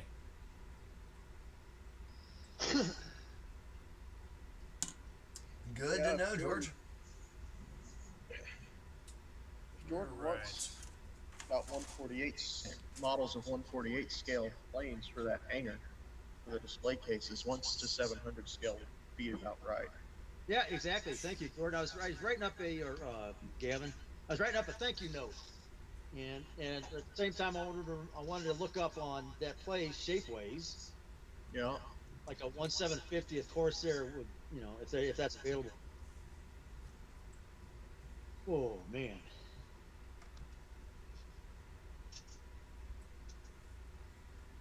Yeah, it sucks when good places go under. Man. Yeah. I don't understand that. I don't understand why they did that. It was going to. I wasn't the only one buying a lot of stuff. How I found out about him was on a couple of boards. People that do that, people like Jordan that are doing, you know, like 1/750th scale something, maybe 1/6000. That was the place to go, and people were like, you know, yeah. And they filed Chapter 7 bankruptcy. Yeah, Chapter 7, that's liquidation. And They're that's out. kind of like, it's, you know, the thing was, I noticed that what happened is it was kind of a brokerage house. You would go there, somebody that makes 3D printed stuff for sale, in orders, would go through Shapeways. They'd have themselves listed in Shapeways. So if I wanted, say, one 350th Corsair. Somebody has probably got, has got something set up to print that, and that the search hit would turn up them, and I'd buy it from them through Shapeways. Yeah. So it like doesn't seem to be. Pardon? It's like a storefront. Yeah, and so I don't know how Shapeways wasn't making money on that to the point where they filed bankruptcy. I mean, pretty much they're offering a service, an online service for, man.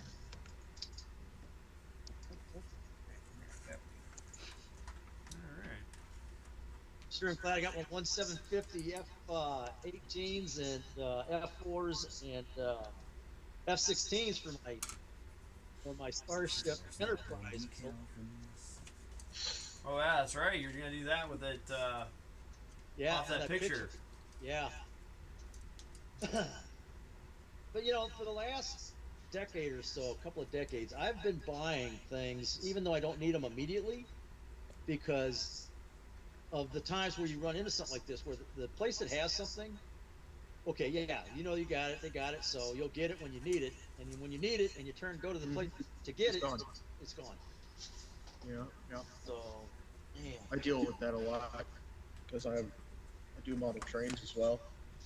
Yeah, Something will get announced, and I'm like, okay, I'll get that whenever I have the cash to get it. Well, by the time I get cash to get it, the pre-order's already been expired. So yeah. But you're an up and coming student, so that can be that.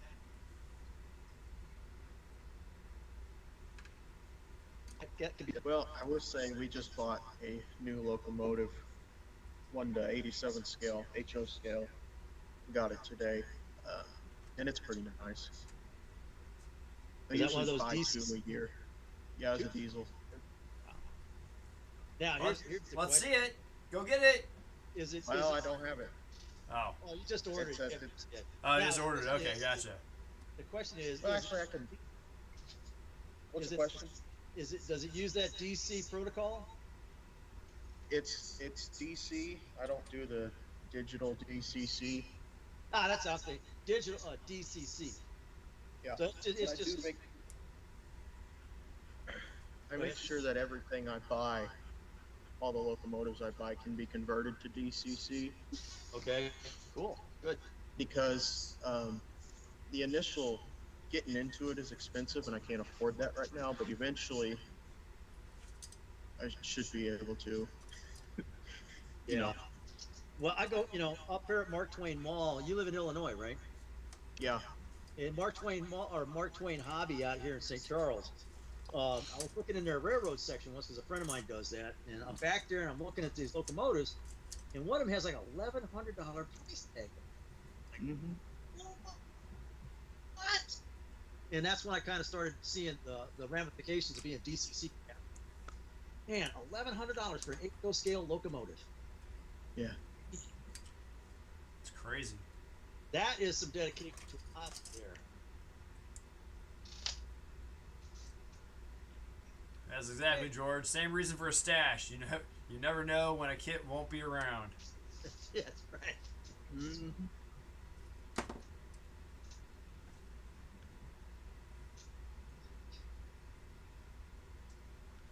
Yeah, because the kit you have in your stash just gains some value. But then they release something new, and then yours is worth nothing. That's right. That's right. That's like my stock in Zoom. So in 2020, right at the start of COVID, I bought like 100 shares of Zoom. It was cheap, And then around about September 2021, I started looking at my Zoom stock, and it was lower than what I bought it for. Uh-huh. But at its peak, I could have made 400 times my investment. Wow. I know, man. I was like, son of a gun. Crime and Netley. That's why whenever I do stock like that, I pick an idea of how much I think it's going to go, and when it reaches that point, then that's when I sell it. I had no clue. It was because this was the start of COVID, when they started talking about doing all of the online meeting things, and Zoom was the tool of choice. So I figured this has got to go somewhere. But then I came down with pneumonia in August of 2020, and so I was recovering, not checking, not checking the stocks and stuff. And like I didn't really, and I forgot all about it until like 21 when I was looking over how bad my retirement took a hit. And that's when I looked at Zoom and I thought, oh man. And then when you look at like the 5-year trend, it had gone from nothing all the way up this curve and back down again. It looked like your classic statistical distribution curve, you know. Man. But you're right, yeah. I've put alarms on some stock, and I've sold it right before it really skyrocketed.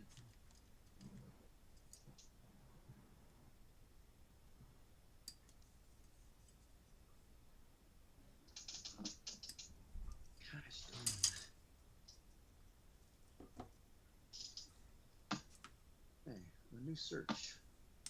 So Grant, what are you working on?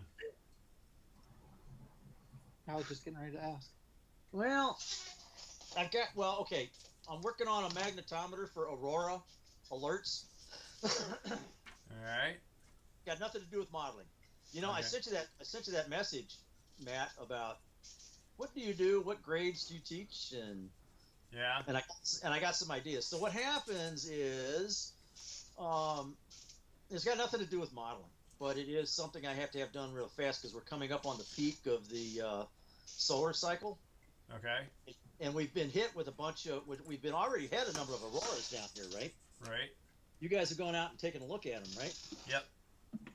Okay. And I'm so gonna go out in the there, I'm not gonna see clubs, they were nothing. talking about some way to have a notification system. So long story short, I got a magnetometer. I've been working on it. And then a guy down in Jefferson County was asking me about building something for them to install in their observatory down there for magnetic, a long-term magnetic field measurements for this part of Missouri. Okay. And they were interested in having some of their students. And so I would get a prototype working and then hand it off to him, and then he would have his students work on putting it in the observatory and then hooking it up to the internet and then doing, worldwide access to the data. And there's a magnetometer that's made out of a soda bottle. And I got to thinking, Matt teaches somebody in high school. And I thought, I wonder if Matt would like to have something like that in his class, just as a, I don't know how Matt, and that's my thinking. So now I'm Matt, that's why I sent you the message. Is this, because let me get something working and then let me show you and see if that interests you in your class, because it's pretty much a hands-free kind of thing. You just look at it, see this thing moving. It's a good thing that elementary school kids would have fun with, I think. Gotcha. Okay.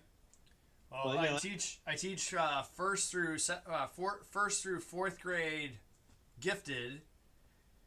So those kids might be into it, and then I'm really good friends with our science teacher too, and she might be interested too. So that's pretty much what I thought. Is just make contact with you, see if you're interested, and find out what your science teacher down there would think about something like that. Because having some kind of thing that moves, and you look at it, you go, oh, there might be an aurora tonight, and then the kids go out and see an aurora.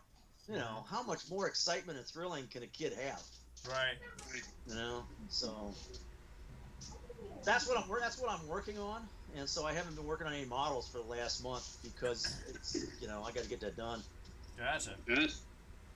But on the back burner is I've got that project I haven't really talked much about, but it's on the top of the list, which is the Wright Brothers Flight Demonstration Team. In my mind, it's another Splash the Zeros kind of thing. Gotcha. So I got. It's all primed, and I just got to put some a coat on there to do decals. Put the decals on and start building the diorama base. That's gonna be cool. I think so. Because it's Metal Earth stuff. Oh, okay. So it's the photo etch stuff. That's right. Yeah. Repurposed.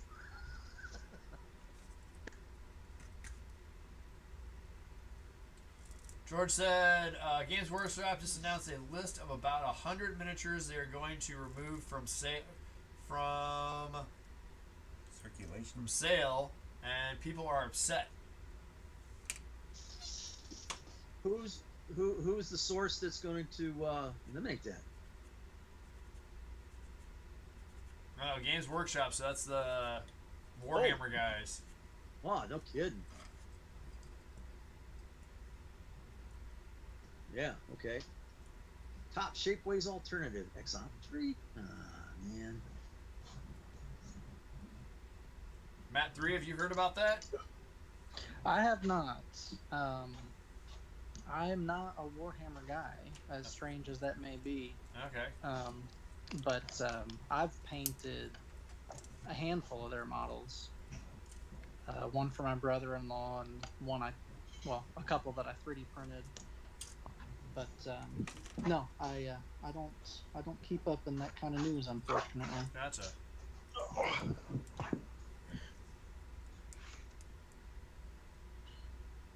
No, these are. Hey, great.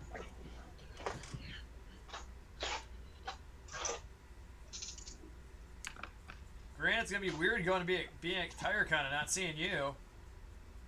Sorry, what? I said it's gonna be weird being at TigerCon this Saturday and not seeing you. That's where we always see you at. TigerCon's cool, yeah. And the Gateway is Yeah. cool. Have you ever been to MosCon?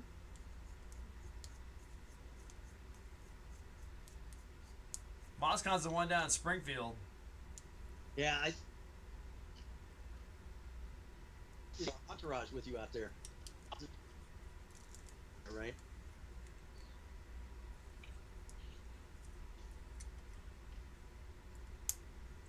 Entries you get after a while, it's like you're just completely impressed, and it's like you can't, everything is just as good as the next thing. I could never be a judge. Yeah, you could. It's just the ideas there. Just man. I go for inspiration and see what other people are doing and learn how to do other stuff. Connect with cool new people. Yeah.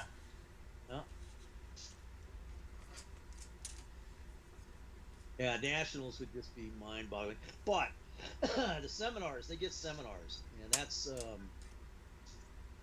Yep. yeah. There's a couple that I would have really wanted to go to, and actually there's a couple that were on at the same damn time. Yep. I was there. Remember, I was there. Yeah. Well, yeah. Sorry. Yeah.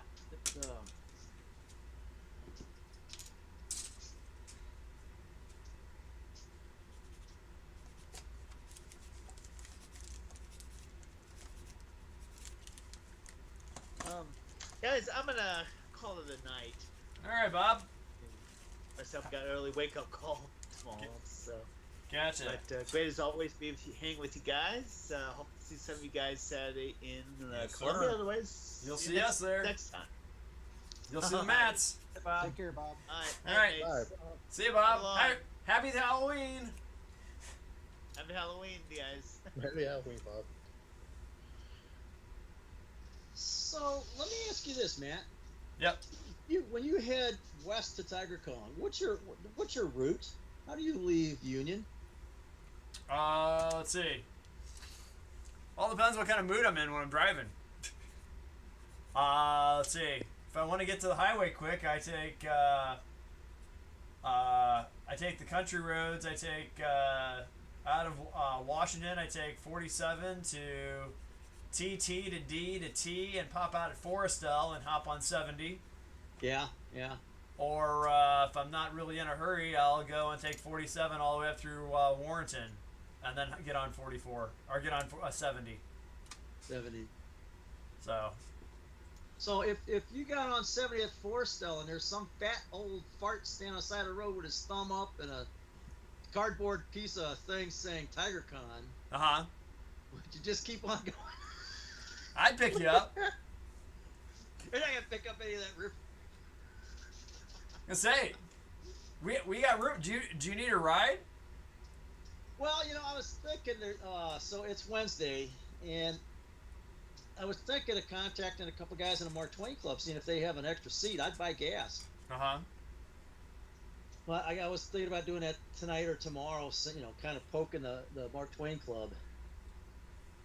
Let's see. I was thinking, I was wondering how you head out there, because you're in Union. I would think, because I drive 44 and I know where Union is. Right. And I'm thinking, man, what kind of route would you take to get to Columbia from Union? Right. Instead of backtracking 44 up 270 to 70 and out west. Yeah, that adds like another 45 minutes. Yeah. But then when you talked about going, I didn't think, when you mentioned D and TT, I was thinking you come out at Winghaven at Highway 40, no, 64, and then hit 70. But yeah, that's right. You can hit Forestell. Right. That's still a 2-lane country road, but still, yeah. Okay. Well, so yeah, if you can make it to Forestell, we can pick you up. Say there's a commuter lot. There's a commuter lot right there right across from the bank, right there at the exit. Across from the bank and the Dollar General or whatever. Yeah, Bank and Dollar General right there is a commuter lot. And as of right now, we should have an additional spot open. As of right now. Yes. Let me entertain that thought. Yeah. If you get somebody else that wants a slot, absolutely let them have it. Because I'm not in a commitment mode yet. Right. Well, we have, Corey might be joining us, or he said he might be driving up separate because he wants to meet up with some friends. There you go. But he said he's gonna let me know. He'll let me know Friday if he needs a ride still. Okay. Oh, Bob. I got a friend that was out in Forestell. Let's see. Chris wants to know what time we're gonna get there. I figured we'd leave like 7, like we normally do. Yeah, we normally leave about 7 here. Get there about a little before 9. So you're probably hitting Forestell about 7:30. Probably. Yeah.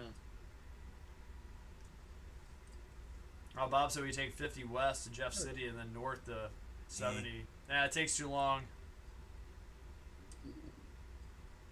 Yeah, Forestell's cool because that's still in St. Charles County. Right. That's the westernmost limit, and so my towing fees aren't that bad. It's just, I hate HR. It's like that poor thing. Let's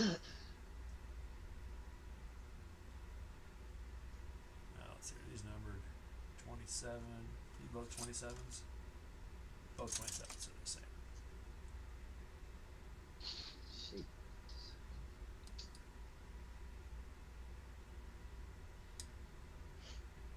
There we go. I found my locomotive.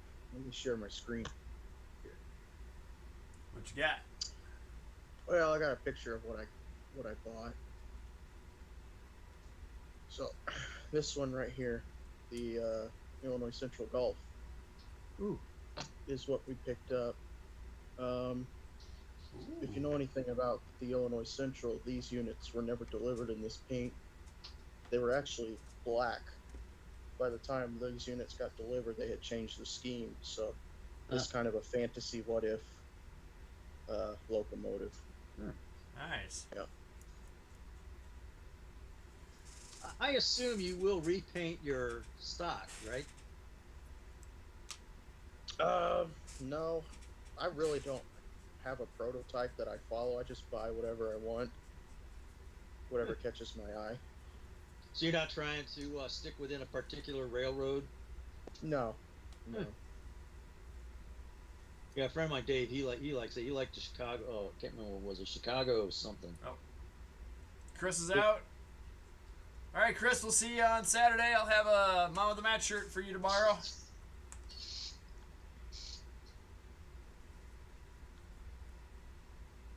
King Bob goes, I go 19 out of Herman to 70 to Florence.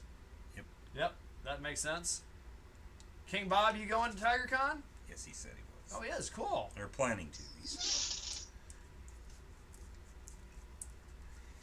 King Bob, are you a size large? We'll let you borrow Mama the Matt's t-shirt, too.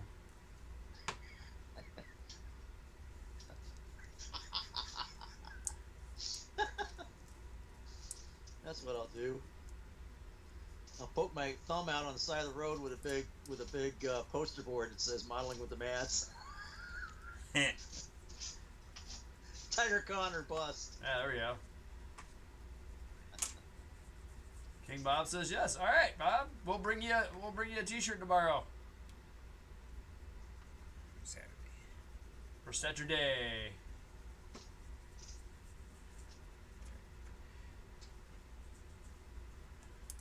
You guys said Corey is going or might go? Corey might go. Well, he might go with you, but he might go with his own car. Oh. He is going, right? Oh no, King Bob says no. He's a 5.6 XL. Okay. No, but Corey, he is going. It's just he's not sure of his transportation. Yeah, he don't know yet. Right. All right. Well, when you see him, tell him I said hey. All right. He was supposed to come on the night, but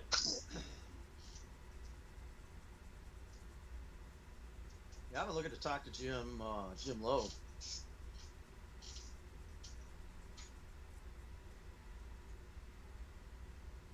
oh, Jim Lore. Oh, is Lore? Lore. The seaplane on the epoxy sea. Yes. Yeah, Jim Lore. Yep. As in Jim like Data's brother. Oh, L-O-R-E. Yeah, Yes. okay. Yeah, so Mark Twain Model Club has their annual build, right, in January. Uh-huh. And this year, so this year the theme, they had a number of different themes. And they had them on slips of paper, so you had to dig into the hat and pull out a piece of paper, and that was the theme that you had to build something to. And so I picked out a piece of paper that was Vietnam era, anything from the Vietnam era, in Vietnam. Uh-huh. And everybody's gonna do tanks or things, and planes, F4s with the jungle camo. And I'm like, okay, what am I gonna do different? I thought, oh, I know. I could do something from the Navy at Yankee Station. Oh, well, those subs that used to sit out there at Yankee Station all the time. Yeah. So then, in the process of reducing the amount of effort it'll take to make something, Uh-huh. I got it down to a periscope sticking out of the water. Well, you saw the guy at Gateway who just had a sub underwater, and all it was a little box and a piece of plexiglass across the top. That's exactly right. Yeah. I can tell you the story about. This is along the lines of William Poteet Bowen. I can't. He's got a 3-name name, and he goes to Mark Twain Club all the time. And this year, the theme was cats. So you could build a Catalina, you could build anything that had a cat or cat related, like a panther tank or a tiger tank. And so everybody's setting up we're setting up, and William comes in. He picks up a little sign-in form. He writes something down. He puts it on the table. He puts this little small piece of plastic on this form. And I'm like, what the hell is that? I look over. I look at William. I go, what the hell is that? He goes, it's a catalytic converter. I only had an hour. That's awesome. And so that forevermore, that set my standard for what I'm entering for the Mark Twain Club model build. It's something that doesn't take an inordinate amount of time and effort and skill. So, but then I saw Jim working on that C-shaped bed, and I'm like, I can put a picture of a submarine that's grayed out, and then put some epoxy over that so it looks like a shadow underneath the water. Uh-huh. Blow some waves on it, and stick a periscope above it. And I got my USS Bowfin on Yankee Station. 1965. Nice. So I got to get a hold of Jim and ask, and kind of touch base with him on how he did his base, because he was talking about it one week and he practically had it done the next week. Yeah, remember? he did. So I am so overloaded with other things, I can't spend a lot of time. Well, that's how Splash of Zeros came along. 2 years ago, I made a stupid ass continent. World War II, Navy. How about Final Countdown, because zeros. And guess who got nailed with doing that? You did. Yeah, I mean, exactly. I was like, oh man, I forgot about that. Are you bringing that? You're not. Let's see. If you come to TigerCon, you need to bring that. We'll have room. Oh, I want. Well, seriously, I do want to get that cloud system set up and get it all painted and get it lit. That's really the last big aspect of that project, is getting the lighting on there just right. But yeah, so that turned out to be a pretty extravagant little deal. Yeah, that was neat. I was there at Gateway and saw it. Thank you. Yeah, that was really cool. What was the scale of the ships in the back? That was the 1/6000th Nimitz that I got off of Shapeways. The 3D print. I must have put in a good solid more than a week on getting that deck artwork on a decal, and then the whole learning process of graphic design for something that small, putting the decal, getting into decals,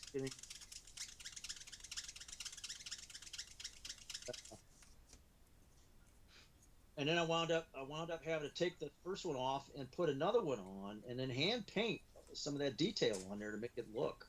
I was like, man. Jeez. When I follow the rules, you do this, you do that, you do the other thing. Every intermediate step, it looks like, how is something good going to come out of this? Right. You get done and you step back and you look at it and you go, whoa. So, yeah, that was the 1/6000, and then the small 0 and F-14, those were 1/500, and then the bigger ones were 1/144th. Gee. Oh. That's crazy. Yeah, that was neat. I remember that. All right, guys. It's been great. It's been fun, but I'm going to call it a night. All right. So what all did you get done? But it's been great fun. So I finished this guy that I showed earlier. All right. Is that the one you painted his butt gold? Yeah, he's got a tiny gold Oh, I see. Oh, there you yeah. go. Yeah, I see what you did. I see how you did that. And then I got this guy mostly done. I could have finished him, but I actually put a wash on it to try and help with the shadow detail, and I was waiting on it to dry. So while I was working on that, or waiting on that rather, I got working on this guy. Good. Yes. Now, do you have any kind of graphics to kind of give you a guidance on that, or? Yeah, I do. So that came with these cards here. Because that makes it even more interesting that you're actually taking those things and just kind of, lizard, green, okay. So. All right. Yes, sir. Cool. George says, Matt 3, bye, and a great seeing your work. So, George from Australia likes your stuff, man. I appreciate it, Future George. And I'm sure Matt's like that little graphic in the top left corner of the screen, too. Yeah, this guy right here. Yeah. Product placement for you and for me. Yeah. Nice. You got a model on. Nice. Yeah. So, appreciate it, Matt. Yeah. All right. Well, take care, guys. It's been fun. All right. too. Happy Halloween, man. You as well. Thanks. Bye-bye. Where's Matt live? Jackson, Missouri. Jackson, Missouri. Yeah. That's down by Cape Canaveral. Oh, he was right in the center of the eclipse. Yeah. That's how I recognize that name. Damn, I was down there at the same time. Yeah. Yeah. That's where we thought Gavin was from, too, but come to find out it's Southern Illinois instead. Yeah. I am 45 minutes east of Carbondale, Illinois. So you got both? they had a lot of people from the eclipse go down there, like 20,000. Yeah, that was a going thing over there. Unfortunately, both times it got a little bit cloudy. Yeah. What the hell's going on? My wife went all the way down to Perryville for that. This year? Yeah, this year. And then found out that if we ever have a natural disaster or anything like that, don't get on the highway. Coming back, oh, dude, that was, man, that was legendary. Yeah. I mean, that was some of the traffic jams at rush hour in St. Louis in the 70s and 60s to shame. Man. Yeah, she left her house at like 6:30 that morning, picked up her mom, headed down south, and she's like, traffic's a little heavy. And then they got turned around, and I had to direct them how to get out of there. And they basically went from Perryville over to Chester so they could cross the river, and then they took Route 3 north back up into St. Louis that way. Yeah, my GPS. Now this is the weird thing here. Yeah, my GPS. So I get there, and my GPS did the same thing, but I didn't realize it was going to take me across the river to Illinois. And it wasn't until I hit that bridge, and I thought, this is a pretty wide creek. And I saw the sign in the middle. I saw the sign in the middle says "Welcome to Illinois," right? And boy, you don't know how fast you can see someone panic, because I was exercising my concealed carry license for the state of Missouri, and Illinois does not like that. That's a felony over there. So I mean, I wasn't 100 yards off that bridge before I made a U-turn at a four-way intersection, and man, I couldn't get back over that bridge fast enough. We have concealed carry here. So yeah, and then I went back to. Yeah, I've heard that a lot. People panic when they see "Welcome to Illinois." Yeah, for good reason too. So yeah, I got back to 55 North, and I just pulled into a parking lot and got about a 2-hour nap. Stopped at McDonald's, got a quick little bite. Hit 55, and it was clear sailing all the way back up St. Louis. Nice. But yeah, that was your wife's alternative, is to pull off the side of the road somewhere and either get a little room for the night or set back the seat, grab a nap. Well, they thought about doing that, but all the places they went to were like, we're out of food. Really? Yeah. Because where I did is I stopped at a big shopping center that was at a corner. It was at the intersection of that road that you turn to the right that takes you to Chester, Illinois, or the other side of over the river. And so I went right back to that shopping center and pulled in the parking lot, locked the doors, and got a little nap. I've done that so often traveling around the country that. That's a lot more secure than a KOA campground, let me tell you. Truck stops are even safer. But you're right. Yeah, you're right. The truck stops, they were overloaded. Yep. Man, that was something. I say, when's the next time it's going to happen around here? 2035 or 2040, I think. I think 45. That's what I heard. 45? Yeah. I think that sounds right. There's something in the States in like 2045 is probably the next best one for the United States. Gotcha. But not for us, like this area. No, I think it's south of us. I should have that. Oh. Where is that? Really can't complain though. We've had 2 in 7 years. Yeah. Right. Exactly. It got old. Actually, this last one, sitting there and it happens, and it's like, oh, this is cool. Oh yeah. And about a minute in, I'm like, this is boring. Yeah. It's dark. It looks like this around 7 o'clock. Right, and all the screaming and the hooting and the hollering had really died down. People kind of lost their voice. Yeah. But And then a most interesting thing happened. It was about halfway through. I'm looking at it, and I see this little bright speck on the edge of the shadow. And then I heard someone yell, "Look at the flare! Look at the flare!" And I'm looking at it, and it was getting brighter and brighter. And I'm like, "Whoa, what the hell is that?" You know, because I knew it wasn't a solar flare, because solar flares don't happen like that. You don't see them like that. and I was so excited, I just didn't have much of a brain to think the thing out until I looked at my photos. Aliens. And what it turned out to be was there's a thing called pardon? Aliens. The aliens. Aliens. No, what it is it's something called a prominence. And what it is so when you look at these like X-ray, you know, the images of the sun that are taken in like what's called H-alpha light or in X-ray, you'll see these.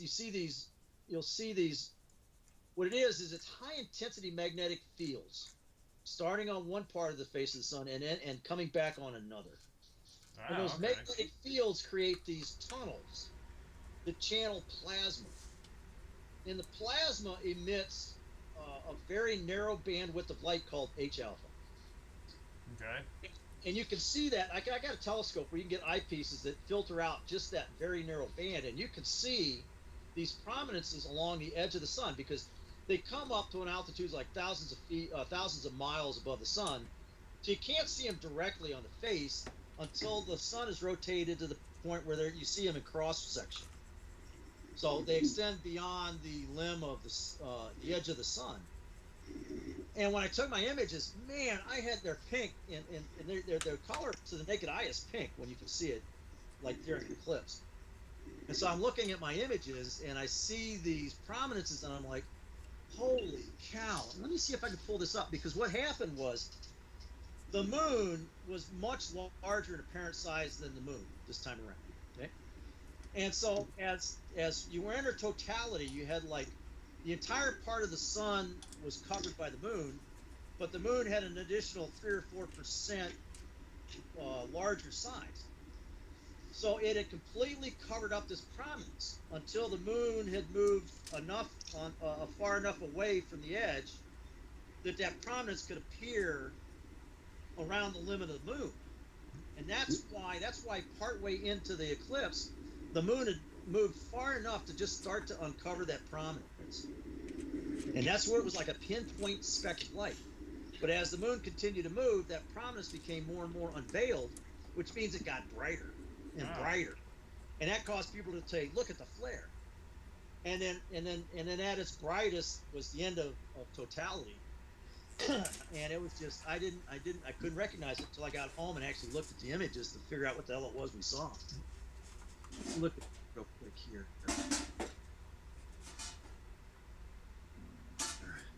To my Google.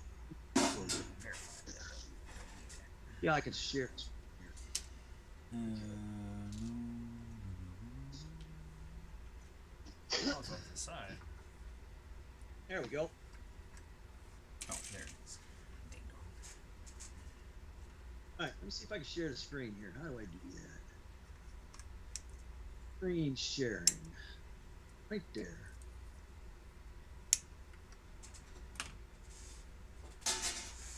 That Yeah. away.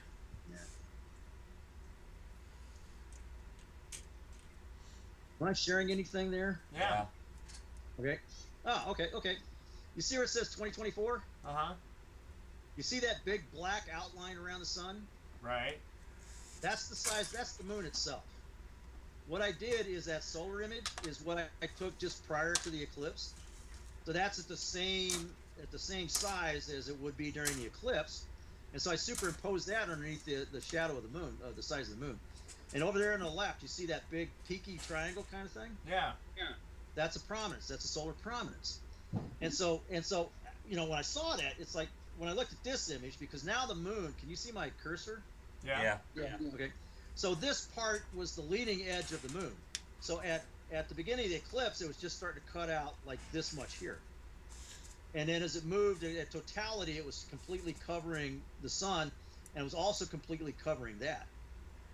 So as the moon continued to move this way, this edge started to uncover that until it got to this point, and this is the end of totality right here. And so you can see how big that thing was. And that was 2024. This is 2017, so you can see all those prominences over here. So that was the deal. That's cool. Yeah. Cool. What was the one over here? Wow. Yeah. And so that's what there you go. So at the beginning, C2 is the start. Yeah. And so that's the start. This is as the moon fully covered the edge of the sun. So this is just the last vestige of the sun. You can see those little pinkish things there. Those are prominences over there, but you don't see anything over here. At max eclipse, you started to see this thing pop out. Right, and then you got up there. So that's why everybody was like, "Look at that! Look at that!" People losing their mind. Oh, that's cool. That's the corona. Let's see what I got here. Yeah. Oh yeah. You want to see the path of the eclipse? There it goes. Oh, that was cool. Let's see. Let's get it restarted. Oh, it's not gonna restart. Oh, there it goes. There we go. Yeah. Zoom. Nice. Alright.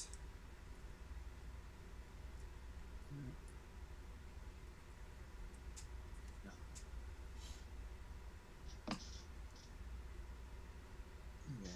Let's see this. Get this going on. Alright. Oh, how's the 1-to-1 basement coming? They're scheduled to come out sometime this week and continue on. Nice. Is that still being shared? No. No. No. It's got a different interface than Zoom.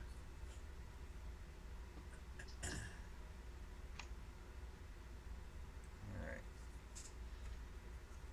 Put a clamp on this. Oh, I remember what it was here before.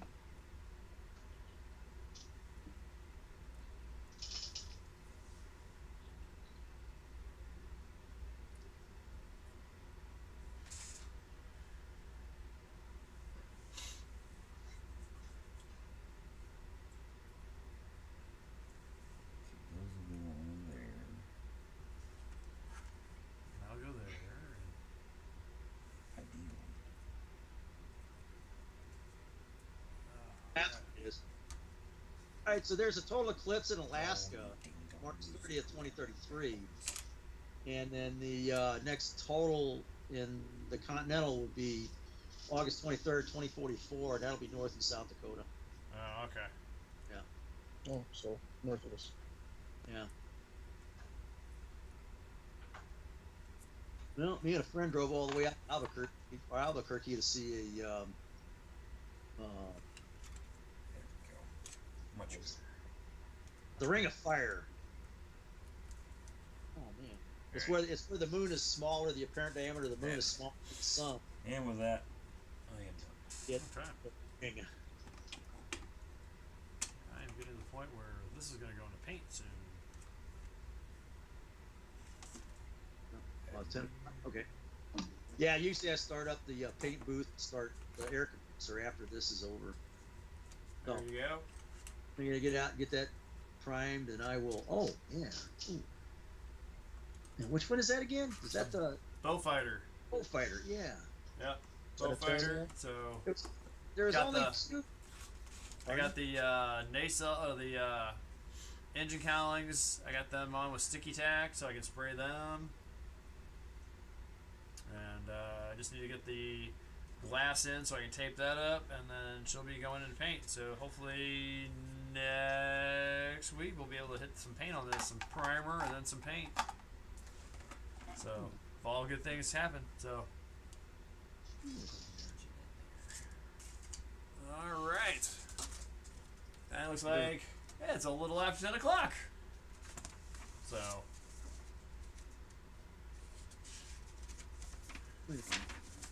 I don't have to work tomorrow, but I gotta go to, let's see. Got a doctor's appointment at 8 o'clock. So. School's off tomorrow? Yeah, at my school, I had parent-teacher conferences last week, so I was at school until 8 o'clock on Thursday last week, and then I was at school until 4 o'clock on Friday. And so that is since we were there for more than 8 hours, it's a contract makeup day. Yep. So that's tomorrow, and then we're off on Friday as well. So we have a fall break. So. Yeah, Alright, you mentioned there it. it is. And then we enter the Bermuda Triangle of teaching. Uh-oh. Yes. What is that? That is Halloween, Thanksgiving, Christmas. /New Yep. Year's. Yep. So that is the Bermuda Triangle of teaching. So What? Why do you call it that? I mean, I see I kind of see the triangle, right, even though those dates are linear.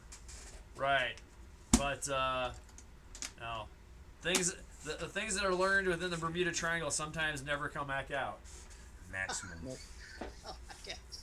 Maximum I don't GAF. Yes, That's Maybe when the the last semester week. scores start to drop, right? yes. Okay. Thank You know, the big thing is that you know when they come to you at the last days of the quarter, and they're like, "What can I do to raise my grade?" I don't know. Get a time machine and go back in time and check your grades. You know. A little late for that, buddy. Yep. shoot. Yeah. Oh, there's Yeah. something I was thinking of, but I cannot get the number. So your bow fighter reminds me of this other 30s aircraft that had the propellers well in front of the nose. Oh yeah. Yeah. It sticks out. They're gonna be like. Yeah. Out There's there. another point that it was even more. It seemed to be even more exaggerated. I'm seeing part of it here, but I can't get the nomenclature on it. Yeah. It's this one right here. What comes it? I'm gonna share it there. There you go. Melastaki. Oh, there we go. Gotta give it a second. Yeah. Oh yeah, one of the yeah. Yeah, that's a variant of the one I was thinking of.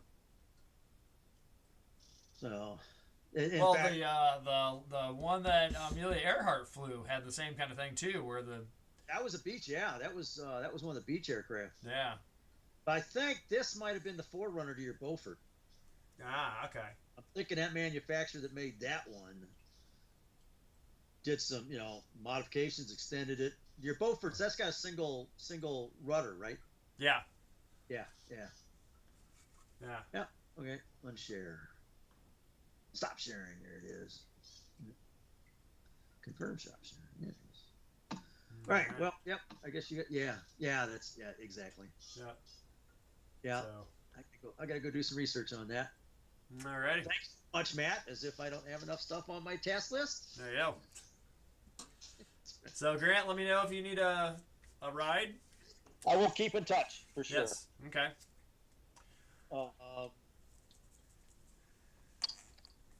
Yes. Alrighty. We'll keep. Well, we're gonna sign off here. So let's see. So we thank Matt number 3, and we thank Bob for joining us online, along with King Bob and Chris and George and the other people in the chat. And still around, we got Grant and we got Kevin. So thanks for joining us, fellas. So it's been a pleasure working with or doing work tonight. More on the Beaufighter, getting more on the Challenger done, right? Yep. Everything except the exhaust manifold is on. So. All right, awesome. Alrighty, and we'll let you know what TigerCon's all about, and hopefully we'll have some more stuff. We'll be bringing kits of kits I bought that I didn't really need, so we'll see. So, Oh my gosh. so How many people are gonna have in that car? I get 4, How much trunk space do you have? plenty. Then Okay. that's when we start getting into the 6 range. Is when we start losing the trunk space pretty significantly. That's right. But you have a tarp and a roof rack carrier? Nope. We'll be taking the Toyota Highlander, so it's a nice, comfy ride and big seats and all that. So. Cool. Yeah. So. All right, guys. Well, thanks for watching. It's always been Model the Mats. I'm Matt. I'm Matt. And model on. Catch you later, guys. Bye bye.